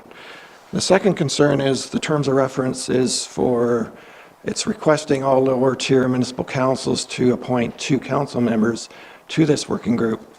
There is already an organization or a body that comprises 2 lower tier council members of each lower tier Grey County municipalities, and that body is called Grey County Council. So you'd have that dichotomy where you have 2 representatives from local councils on Grey County Council. In the meantime, they're asking for 2 members from each lower tier, from the lower tier council members to be on this working group. So I see some perhaps issues there, some maybe redundancy, maybe some conflict. Because as you know, the Grey County Council, there also is a long-term care committee that addresses long-term care in Grey County. So those are my two issues, but certainly look to council for direction. Certainly with the multi-municipal long-term care working group, if the mandate was expanded to include all long-term care identified through our Rockwood Terrace and also Grey Gables, and just an overall discussion on long-term care, that may be a possibility. But we do have county council that will be dealing with this issue wholeheartedly. I now turn it over to Councillor Townsend. Okay, as most of you know, long-term care is near and dear to my heart, and I spent a lot of time on it. When I first heard it, I had the same comments that Mark had. However, learned a bit more. First of all, it is headed by Paul McQueen, which means he's going to push, and he's going to push hard. Second of all, he is soliciting basically mayors and deputy mayors, is what it sounds like, which means you've got a direct competition with the county council. But again, I understand that they have taken away the potential risk of having it called a council meeting, because again, they would run the risk of potentially having a quorum in the same room, and you end up with that kind of conflict as well. Assuming they get around that, assuming they continue, my fear is it'll go ahead, and there's a risk once again West Grey can get the short end of the stick, and we're back where we started another year and a half down the line, or whatever the case may be. So my belief is, regardless of whether we agree with the committee or not, I believe there should be somebody on that committee to represent West Grey. If it's one or two, that's entirely up to council to decide. But I would definitely recommend, and if necessary, put a motion forward to change the appointment of council, committee appointments that is coming up, and have someone from here to be on there as well. I think it's important enough. We just can't let it go by without paying attention to it, assuming it continues, and it sounds like it is. Sounds like it's got some legs, so.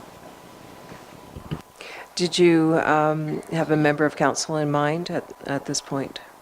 Yeah, with your permission, you. Thank you, and I would accept that. Thank you. Deputy Mayor Townsend.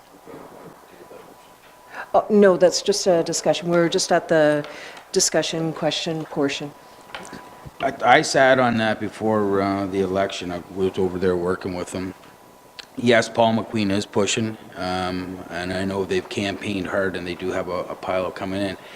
What he's told me just last week is he assured me that if county gets on side with this and they do open it again, and I believe from the warden's public word or statement that he made was it will be reopened, if that gets accepted up at the county, they will disphase and let the county do it, is what Paul told me, just so you know. I agree with you, yeah, until that happens, we should be there to protect our asset here. Thank you. Thank you, Deputy Mayor. Councillor Hutchinson. Well, personally, I have a concern with that whole group. I think we as a council have representation. We have a mayor and a deputy mayor who are appointed by this council to represent us at county council. And I would have a concern when us putting another council member on a body that's going to be in direct conflict with what county council may or may not be saying. So I think, fine, we can have representation, because we have West Grey residents who are close to Markdale and may have some concerns. So why don't we ask for a public member to apply, and we can appoint them, or they can apply themselves. I'm sure they would take public people onto that committee. But I have a real concern when we start putting council onto committees like that are opposition to what the county council may or may not be doing. So I think we have membership, we have a say through our members, and I wouldn't be in favor of putting any council members on that, but maybe a member at large. Okay, thank you. Clerk Turner. As noted in the letter from Mayor McQueen, the terms of reference for this working group is to appoint 2 council members, doesn't speak to members of the public being on the working group. Okay, thank you for that clarification. Councillor Townsend. That would have been my first choice, Councillor Hutchinson, to be able to do that. But my belief is, number one, as the clerk just pointed out, they are asking for council. That's number one. Number two is, with most of the people in Markdale, they are supporting Grey Gables. The limited and focused sort of terms of reference and direction does not include, although it's implied, that they're looking countywide. Part of what I think I'd like to see come out of that group is not just save Grey Gables, but actually get it accepted, and get it accepted by being influenced on putting a proposal that, one, holds legs and deals with the whole thing, not just one part of it. More importantly, it would actually provide a template or a stepping stone for moving forward to get county to approve opening it, number one. Number two, because I think that's what they want, first of all, but also to continue down that same path and then get the LIN to approve it in the ministry. And to do that, you need your whole county, not just one section and not just one focus of a larger, bigger picture. The LIN, or the ministry, sorry, were the ones that actually said they wouldn't get involved in a controversial local matter, so we don't want another controversial local matter that puts it off again further, because now you're putting the rebuild of Rockwood to 2025 at risk. We've already gone from 2016, April, their first report. We're looking at almost 3 years later, not a spade, not an approval, and there's been a little bit of background work, but we're not really making ground. So if we don't move on it fast, we're going to have a problem getting the build in on time. Very good. Councillor Shea. I think the deputy mayor had a good point when he said that the current warden has suggested that this question may be reopened at county, and if it is, that this committee might become redundant. So why don't we defer this until we get some further indication from county council on how they're going to proceed? Councillor Townsend. Pardon me, Councillor Townsend. I would sort of recommend even maybe a more direct approach, defer it, but at the same time, direct either yourselves as the county reps to raise the issue as to whether or not it can be reopened, and do that sooner than later as an alternate to actually appointing. But if that's not going to come up, then I think you need a committee member, one or the other. So We expect it is absolutely a priority at the county, for certain. Councillor Hergert.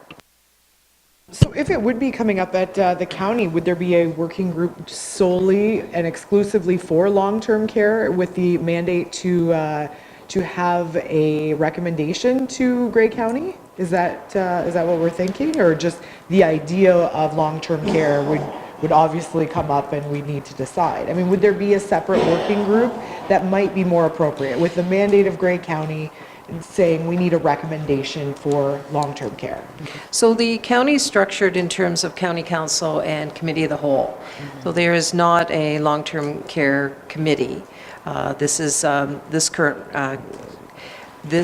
proposed multi-municipal long-term care working group discussion for an appointment from a mayor or deputy at West Grey Council is a committee that is separate and apart from the county. So the county works in terms, again, of a county committee of the whole. So no, there isn't that structure for it. Councillor Shea.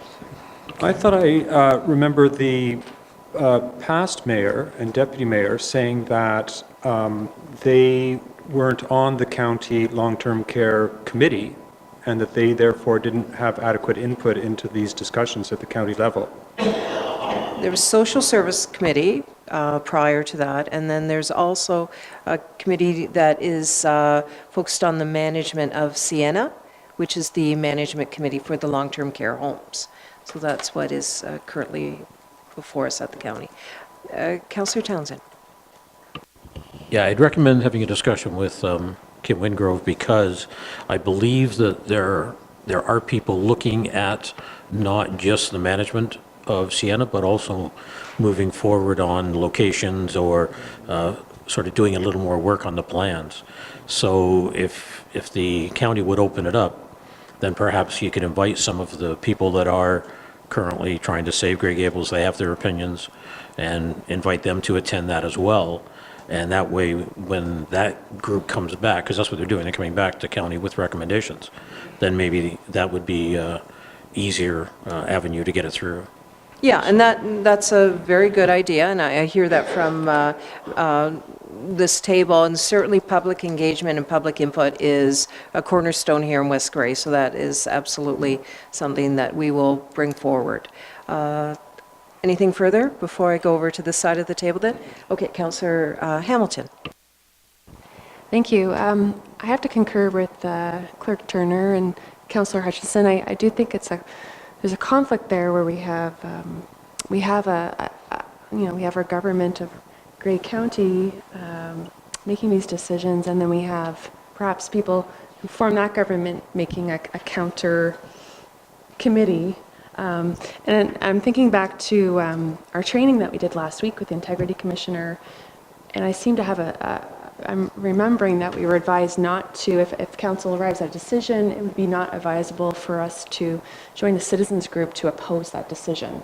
I seem to remember that recommendation from the Integrity Commissioner, and this seems to be falling under that same category for me. So I almost wonder if it'd be worth asking the Integrity Commissioner for an opinion about the validity and if there's any conflict here in appointing anyone from council or mayor or deputy mayor to this committee.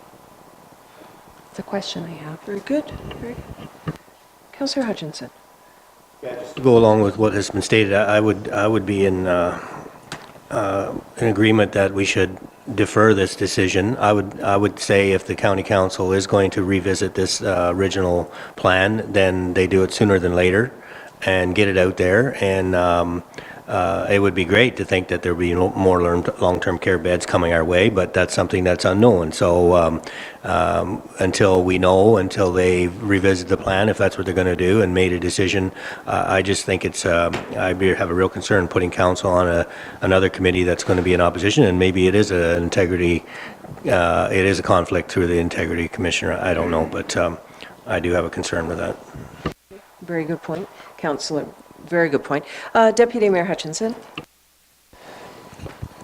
The only other thing that comes to question for me is if we don't attend and they rally out the troops there and they do pretty good, is without us at the table from representation from West Grey, we got to protect Rockwood Terrace. So that's the other part, because we don't know the momentum. I know there's a lot of people that are hooked into this now after the election, and there's a lot of people that are keen on saving both, but there is a big momentum for Grey Gables, as we're all well aware. So we might want to think about getting somebody in there just as a safety net, or one or two, or whatever we need to do. Thank you. Councillor Townsend. One of my concerns is also Rockwood. I think you've heard me say that, right? One of the reasons I recommended that perhaps if you two go to county, put the proposals through to open it up again and do it in a way that preserves. So the motion actually says, for example, and keep, right? Then right from day one, if everyone votes for it, you know you're dealing with two, not one. It's not another proposal coming through another avenue. And that way there's a bit of control on what the motion looks like when it comes out. The other thing is, I'm not sure about the conflict from that particular people on that side of the street, if you will. That bus left a long time ago. It left the minute after the vote happened. I sat and watched it. I watched the show, and that's what it really was, right? It wasn't professional, and it wasn't like your regular standards. But I think that what they're trying to do is come out with something that is a proposal they think will get passed. And I think if you open it up and you get the right people in that committee, you'll get that, so you don't need the working group. But if we can't get that participation, then I think you're going to have an issue, at least to move it forward, right? So if we can move it forward, once it's on the table, right, you got to vote on it. So. Thank you, Councillor Herger. I would like, if both mayor and deputy mayor could bring this up under new business, and I think everyone in Grey County would sigh relief and say, okay, let's take this on. Let's figure out how it's supposed to go. The deadline is still coming. And I would look for this to be a working group that is associated with Grey County, that it is mandated from Grey County that there be a working group to provide, sift through all the details and get a couple recommendations together. So I would look for our mayor and deputy mayor to do that at the county level. And then after everybody breathes a big sigh of relief, then we can start gathering the information and get down to what are the possible choices. And it doesn't have to be under a Grey Gables or a Rockwood. It's what's best for all of us. And I think you two would be very suited to bring that up at the county as a working group of the county. Thank you very much. Further questions? Very good discussion, Council, for sure. So how do we wish to proceed if there are no further questions? I'm looking for a motion. Councillor Hutchinson. I'd like to make a motion that we defer the decision to join this group under the pretenses that our mayor and deputy mayor are going to take our concerns to county council and start the discussion of what's happening with long-term care. Thank you. Seconder, Councillor Shea. All right. Comments, questions? All right, we've had a very good discussion. want me to move Call it? the question. All those in favor of the motion before us as articulate. Oh, you wanted to guess? Okay. All right. All right. We have it printed off by our clerk, and thank you for that, and I will read it then. Did you already say Councillor Shea as a seconder? I did. She already introduced Councillor Shea as a seconder. Okay, thank you. Okay, so Councillor Shea will be the seconder. Yep. Okay. Councillor Shea, would you sign that before I read the motion then?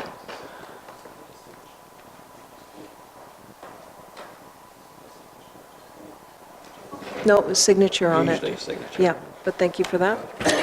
All right, so I have a motion that was moved by Councillor Hutchinson, seconded by Councillor Shea.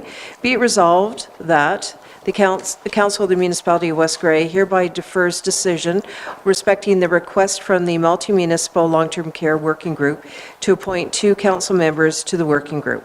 And further, that council requests the 2 upper-tier representatives representing the municipality of West Grey to request Grey County Council to revisit the issue of the future of long-term care in Grey County and request Grey County to report back any updates of same to lower-tier municipalities. Questions? Comments? Call the question. All those in favor? Opposed? Carried. Thank you very much. Very good discussion.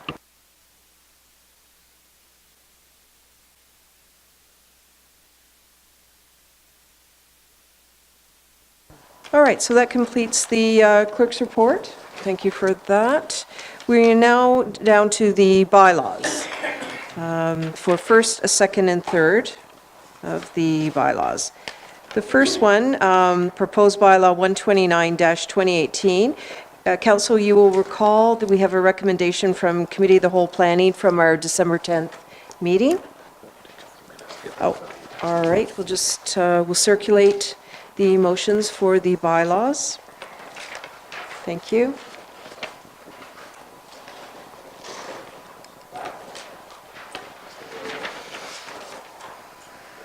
Just a little bit of paperwork.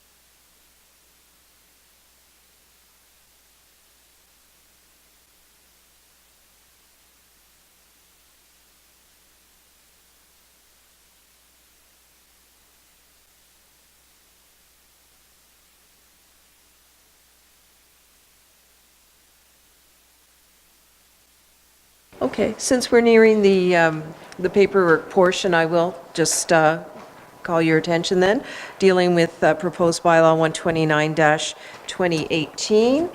Moved by Deputy Mayor Hutchinson, seconded by Councillor Shea. Be it resolved that bylaw number 129-2018, being a bylaw to rezone Lot 3, Concession 15, Geographic Township of Normanby, Francis and Elaine Walter, B12/2018, be now read a first, second, and third time, passed and numbered, and that the said bylaw be signed by the mayor and clerk, sealed with the seal of the corporation, and engrossed in the bylaw book. Questions? Seeing none, I will call the vote. All those in favor?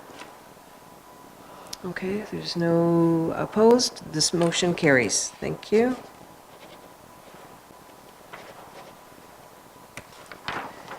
Okay. Now we're dealing with proposed bylaw 130-2018, moved by Councillor Hamilton, seconded by Councillor Hutchinson. Be it resolved that bylaw number 130-2018, being a bylaw to establish a terms of reference and mandates for certain advisory and local committees of the Municipality of West Grey, which repeals bylaw number 119-2018, be now read a first, second, and third time, passed and numbered, and that the said bylaw be signed by the mayor and clerk, sealed with the seal of the corporation, engrossed in the bylaw book. Questions? Call the vote. All those in favor?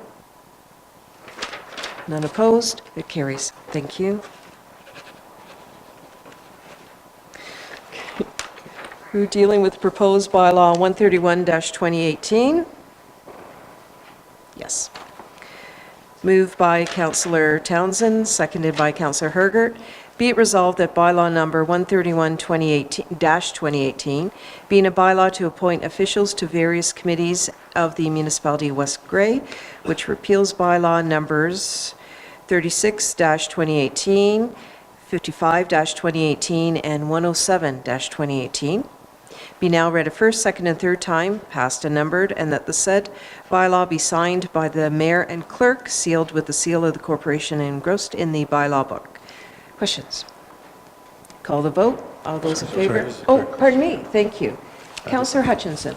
Yes, I'm just looking, is the CBC, is it underneath there? I don't see it on there.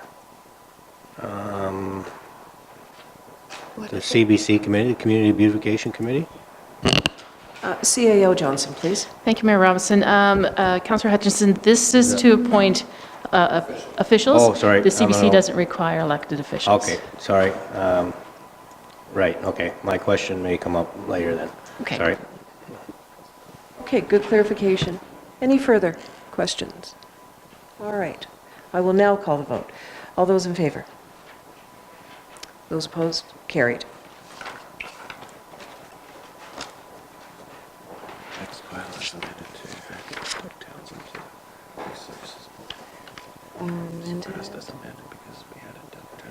Yes, okay, thank you. All right, so we are now dealing with proposed bylaw 132-2018. This bylaw is being amended. Council, if you recall, we have appointed a citizen to the Police Services Board, and that is Doug Townsend. So when you hear me say amended, you'll recall. So moved by Councillor Hutchinson, seconded by Councillor Hamilton. Be it resolved that bylaw number 132-2018, being a bylaw to appoint citizens to various committees of the Municipality of West Grey, be now read a first, second, and third time, passed as amended and numbered, and that the said bylaw be signed by the mayor and clerk, sealed with the seal of the corporation, and engrossed in the bylaw book. Questions? Okay. I will go this way first, Councillor Townsend and then Councillor Hutchinson. Thank you. Well, thank you for being so polite. All in favor? Please proceed. So my question regarding the CBC is the commission for audience is the West Grey Commercial Beautification Committee. Right now we have 3 citizens appointed to that committee. I'm just wondering if that's really enough, given that their mandate is to oversee beautification of our downtown cores and so on. And maybe you can answer that question first, and then I have a second part. Okay, thank you. Through you, Mayor Robinson. You're correct. Our terms of reference are requesting that committees have a minimum membership of 5. So to that point, we are advertising, I think it's actually going to be in this week's paper. So we're putting another call out for committee members. Okay, so there, maybe just for clarification, what other committees are we advertising for? Just for, do you remember? I know we talked about that. I'll defer to the clerk. He has the laundry list. Actually, Ms. Hamilton, I think. Dark has it. sky, Wonderful. thank Ms. you, Hamilton. Even Councillor better. Hamilton. Do you want to go ahead? Okay, I wrote down Grey County Farm Safety Council, Dark Sky Committee, Glen Hall Committee, Durham Cemetery, Union Cemetery, Elmwood Community Center Board, and the Commercial Beautification Committee. Okay, thank you for that clarification. So my second part of the question is, given that the CBC committee has a lot to do with our downtown cores, I'm just wondering, I would hope that there's some way that we can have input from our BIAs, our business groups, our individuals that are concerned with their downtown Main Street, that they have some way of giving us input since they aren't on that committee. Through Mayor Robinson, that's part of the role that the staff administrator would take on in consultation and probably with some manpower from our volunteers to have those conversations. Thank you. Anything further? Good, and thank you, Councillor Hamilton, for having the detailed notes. Okay, Councillor Herger. Okay, thank you so much for everyone who has applied, and good luck to everyone on their committees. Oh, very nice, very nice. Yeah, very nice. Okay, anything further?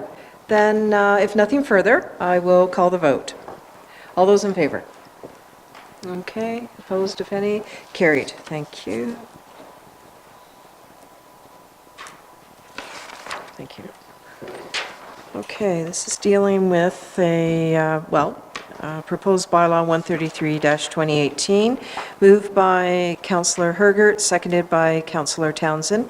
Be it resolved that bylaw number 133-2018, being a site plan control area bylaw for lands described as Plan 80, Part Lots 8 and 9, Queen Street, 6 Queen Street East, Elmwood, Geographic Township of Bentic, Scott Beckenhauer, be now read a first, second, and third time, passed and numbered, and that the said bylaw be signed by the mayor and clerk, sealed with the seal of the corporation, and be engrossed in the bylaw book. Questions? No questions? Okay. All those in favor? Opposed? Carried.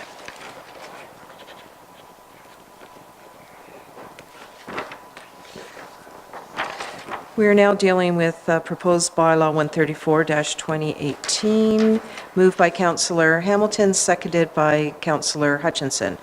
Be it resolved that bylaw number 134-2018, being a bylaw to enter into a subdivision pre-servicing agreement between John Welton Custom Home Building, Inc., and the Municipality of West Grey, be now read a first, second, and third time, passed and numbered, and that the said bylaw be signed by the mayor and clerk, sealed with the seal of the corporation, and engrossed in the bylaw book. Questions? Yeah, Councillor Herger. What is the legal name of the company? John Welton Custom Home Building Inc. Okay, here it's limited, LTD. Let's just check the agreement.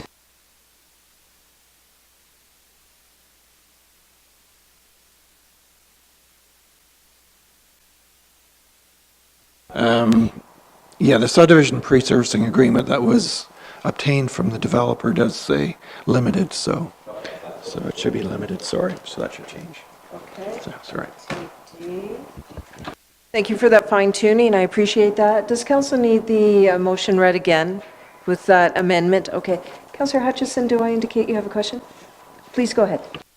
So, given this agreement, we're saying that 100% of the funds to cover the cost of the works, and looking at the outline here, is that 219,000? Is that roughly the cost on the breakdown there from Cobide, the estimate? Actually, it's 279,000, I believe. Okay, so maybe I don't have the whole thing here, but okay. It's in The cost is in the Part C of the agreement. Oh, okay. I don't have that.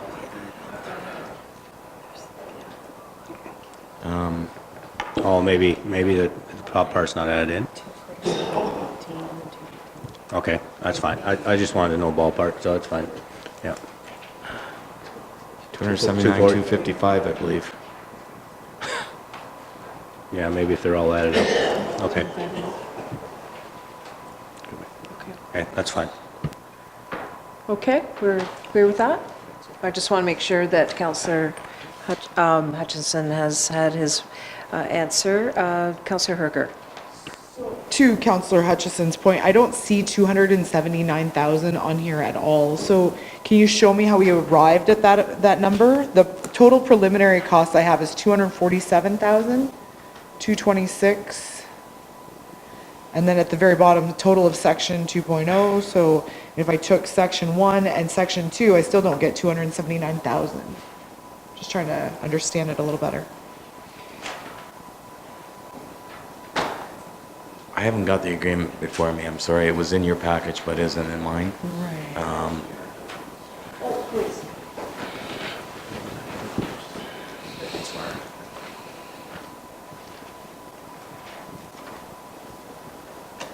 Look at that, you can. What's that? Is there all the legal boards in there? My apologies. You're correct. Is it was 219? 247, 225. 247, okay. Very good. Very good. Do we need to amend this in any way based on the motion before us? Correct in the bylaw. It's correct in the bylaw then. Further questions or clarifications? Good. Calling the question. All those in favor? Opposed? Carried. Thank you.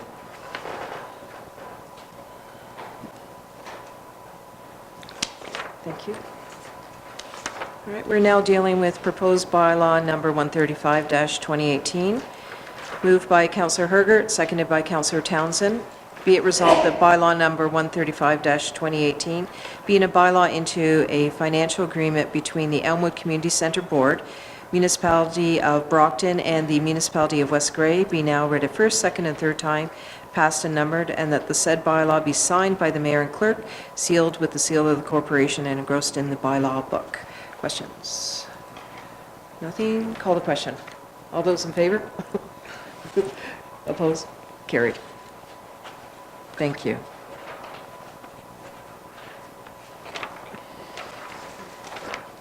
We have two more bylaws listed on our agenda. This one's dealing with proposed bylaw 136-2018, moved by Councillor Hutchinson, seconded by Councillor Hamilton.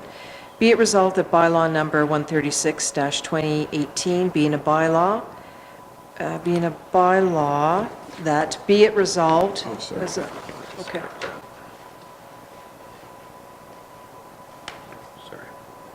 I should have erased that. Okay.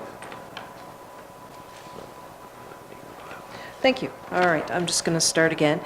Be it resolved that bylaw number 136-2018, being a bylaw to enter into a financial agreement between Elmwood Community Centre Board, Municipality of Brockton, and the Municipality of West Grey, be now read a first, second, and third time, passed and numbered, and that the said bylaw be signed by the mayor and clerk, sealed with the seal of the corporation, and engrossed in the bylaw book. One moment. It just goes on. I think that's the end of it, correct? It just repeated itself?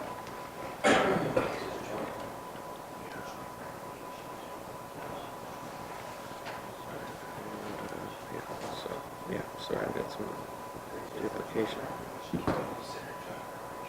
So, Signed by the mayor and be engrossed in the seal with the seal of corporation mayor. So, okay. yeah, So- so that's just a repetition. All right. So- I'm just stopping for a moment, members of council. This is the, Just, well, this is the financial one, and then 136 will be we have one for the community center recreation agreement, and one is the financial agreement. Just, council, with your indulgence, we're just clarifying, because there's one for the financial component, and then one for the overall board with the numbering. So one moment, please. we did just deal with one, which I believe was the financing at 135. 135 should have been West Gray Brockton. Yep.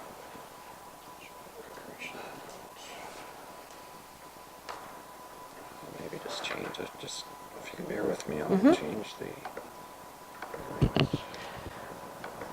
If I may, Mayor Robinson, I'm looking at 136, and Section 10 talks about the funding. So that this is the financial agreement that you're at now. It talks about the $15,000 transfer of funds on the 15th of January and the 15th of August. Okay, thank you very much.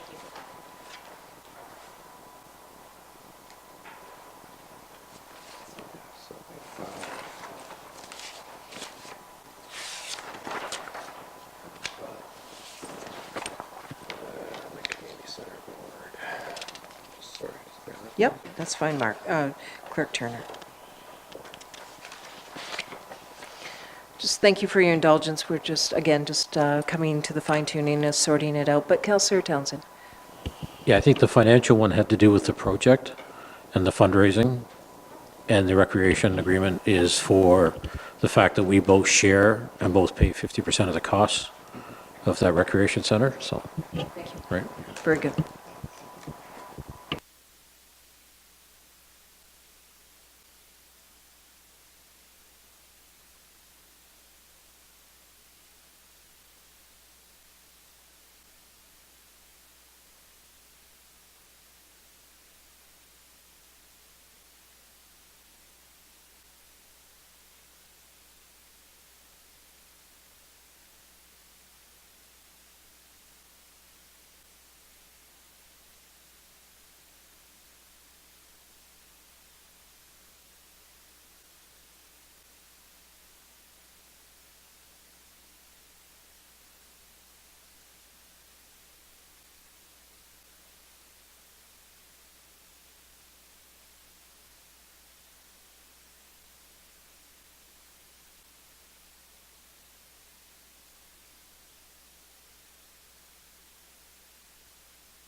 Okay, members of council and audience, we're just going to take a pause right now, and we're going to explain just what happened there for clarity purposes, and that we move on with the bylaws. Okay.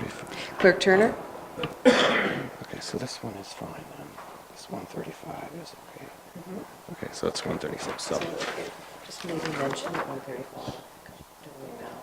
So, yeah, so bylaw 135 of 2018 was correctly passed. It was a bylaw to enter into a financing agreement between the Elmwood Community Center Board, Municipality Brockton, and Municipality West Gray. So that was moved by Councillor Hergert and seconded by Councillor Townsend. So the following resolution for bylaw 136. I'll read it as changed here.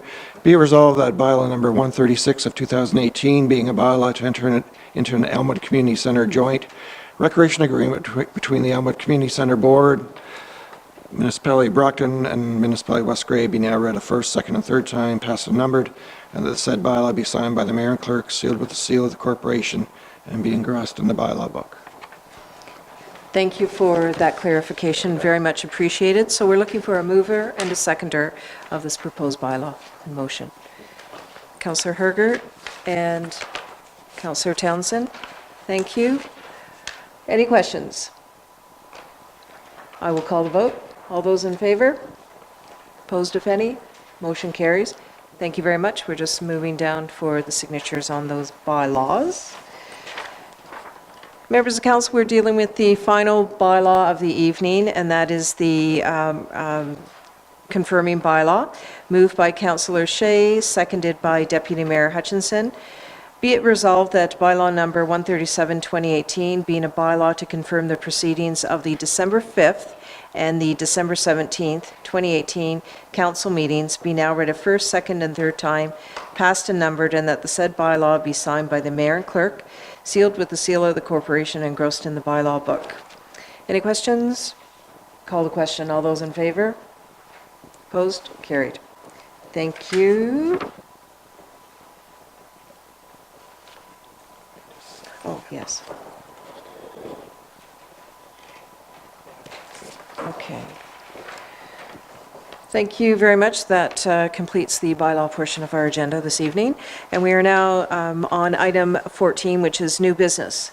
Any new business, members of council?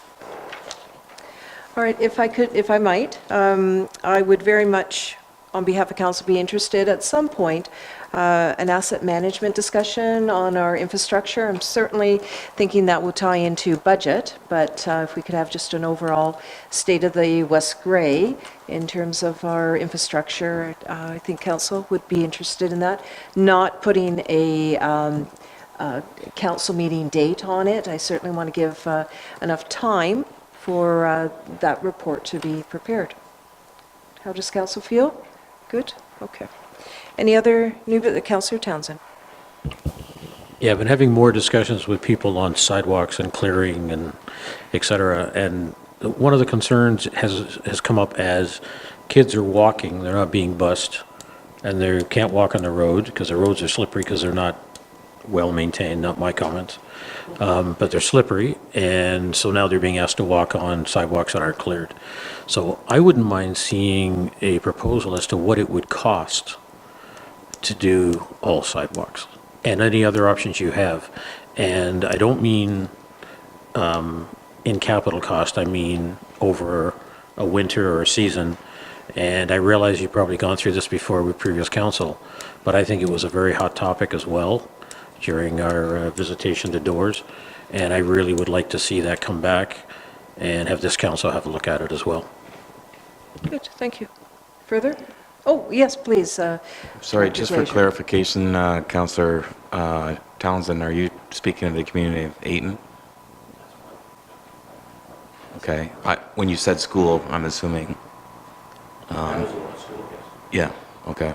Councillor Townsend, you're speaking of all of West Grey in total. I'm suggesting all, yes, but that example was the worst one, that I've heard. But I have heard other concerns about being able to walk around and, some only have one side anyway, and they don't get a lot. And so they're saying, we're concerned that maybe it's not as expensive, maybe it's an easy one to sort of push aside, and should it be? I can't answer that. I don't have the data to answer that, so, to go to the expert.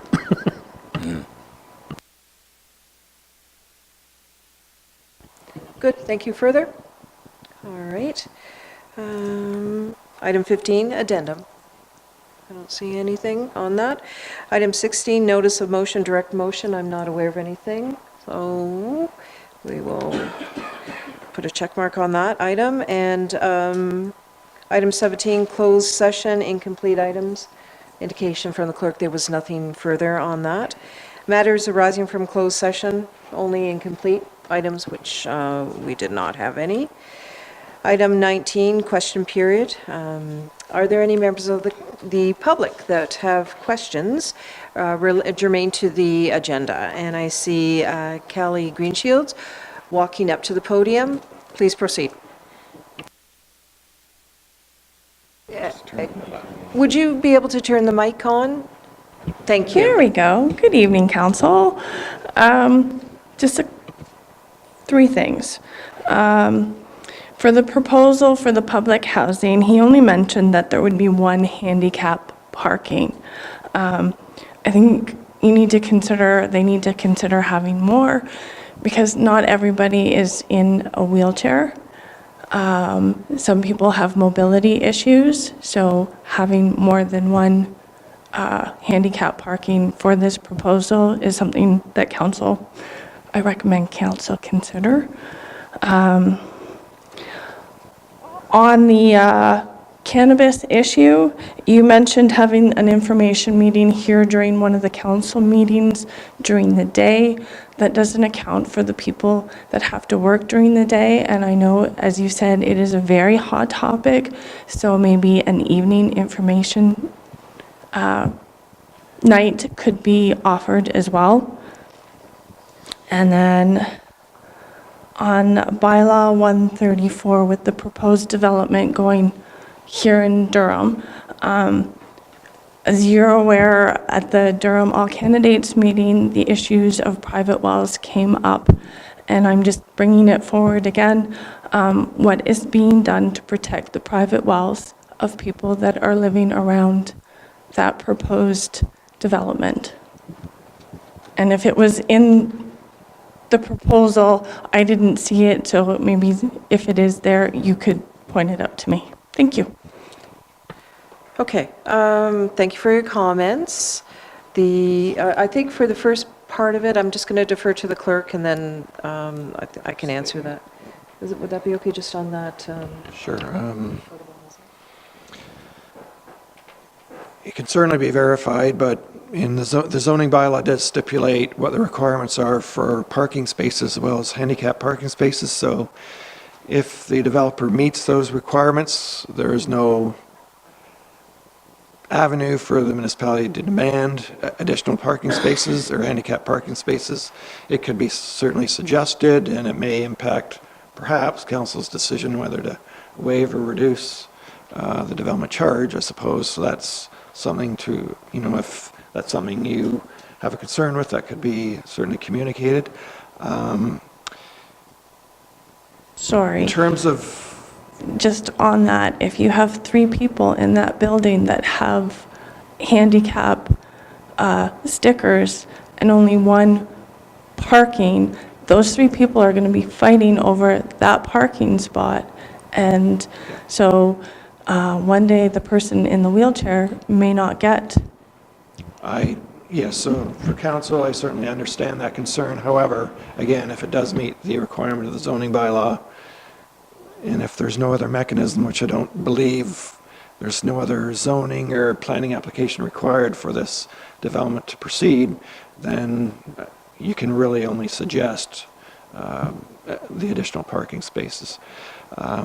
Secondly, I guess in terms of the pre-servicing agreement, I believe that area of Durham is on municipal water and sewer services, or is it not? I'm trying to understand what area you're speaking of. Or is this the pre-servicing agreement? Because Durham Road East and Garifaxa Street are on water and sewer. Yeah, but further down, you have the farms and they're still on wells.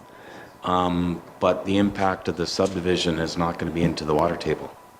Are you 100% sure of that? Well, the deepest foundation is going to be about 10 feet deep, where the sewers themselves are going to be. But they're not extracting water from the water table, so it's Sorry, yeah. that is something that is. If there was open excavation and things like that, I could see that would be a possibility of disruption to water tables and such, but the installation of the actual underground services should not have any direct bearing on the on the adjacent wells, downstream or whatever. Yeah, it's got to be downstream because they're building at the top. So no, there should be no implications with respect to that. There is soils reports that the consultant has provided, and generally that soils report is the basis of how the road's going to be built, the infrastructure is going to be placed. If it is in high water table, there would have been dewatering reports, and I don't recall seeing any implications of high water table in that area. Thank you. Okay. And thank you very much for that explanation.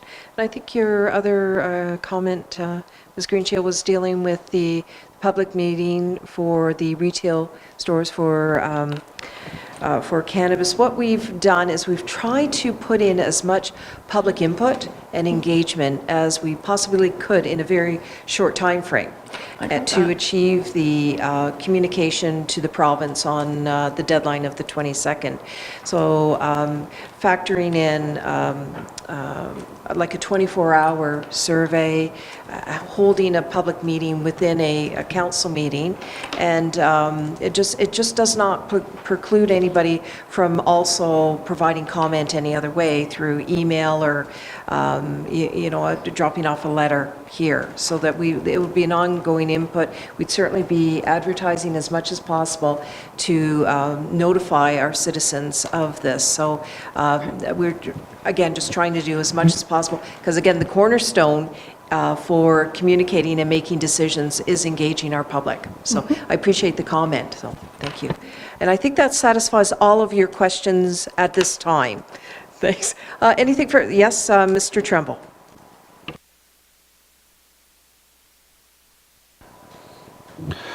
Council, just again, we entered this subdivision agreement tonight for pre-servicing, and I still disagree with 100%, but we did it to get things moving.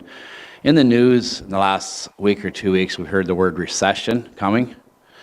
And when I left last meeting, and you guys were going to check what neighboring communities are doing. I don't understand why we got to check what neighboring communities are doing when it's business here that we're doing.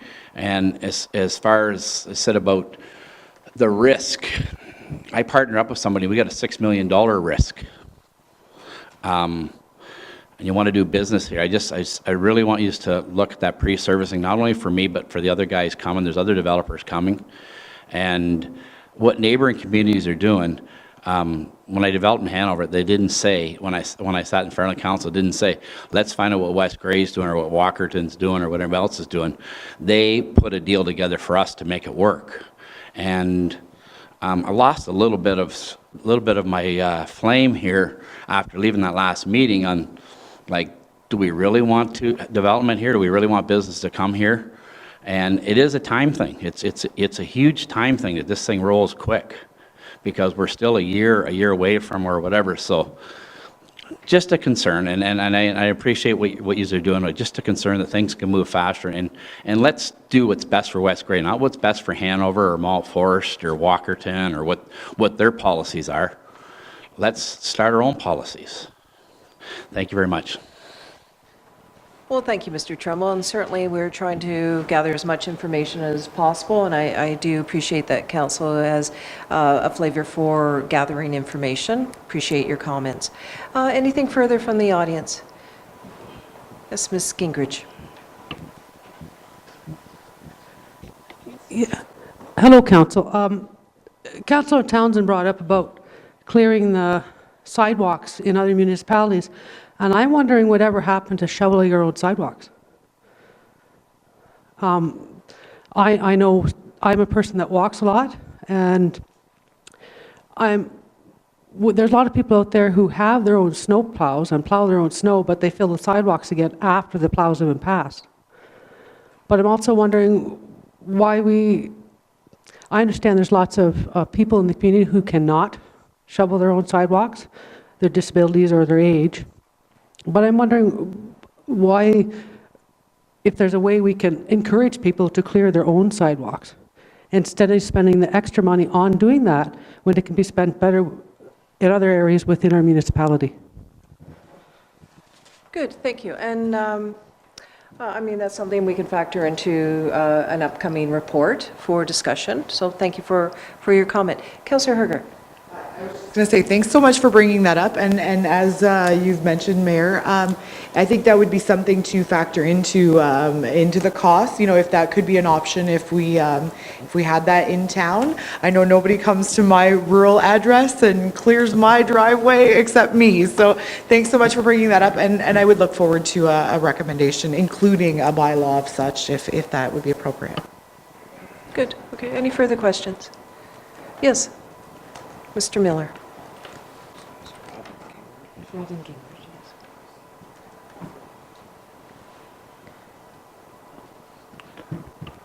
Thank you. I generally don't have two questions, but one simple question. In respect to the marijuana survey, there will be paper surveys available, will there? Yes, I have an indication from our CAO that there would be paper copies available at the library, but perhaps you would like to elaborate? How, can we have some right here? Yes, yes, thank you, Mayor Robinson. And just as we did with the Main Street funding, we had paper copies at the libraries and here at the municipal office. And if people called and said that they prefer a paper copy, then we would send that to them. Okay, how quick can I come in and get one? This week, I'll call you. Okay, I'll get one maybe on Friday. That sounds very good. I know, that letter that Chief Martin wrote for you, I find that very interesting. Thank you.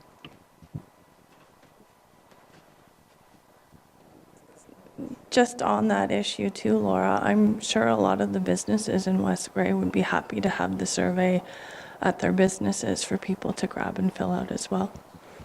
And through you, Mayor Robinson, thank you, Kelly. I understand that the Chamber has already done a little bit of their own outreach as well, so we will be connecting with them to see what the status is of their work. Very good question, and thank you for that input. Councillor Herger. Might we also have a box, a confidential box for those results until at such time that we have a professional look at those? Would that be acceptable?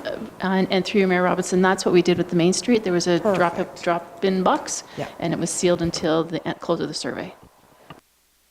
Great, very good synergy here. Thank you very much. Any further questions from the audience? And we absolutely appreciate the comments and questions. Well, thank you. I move on to Municipal Act notices, of which we have none.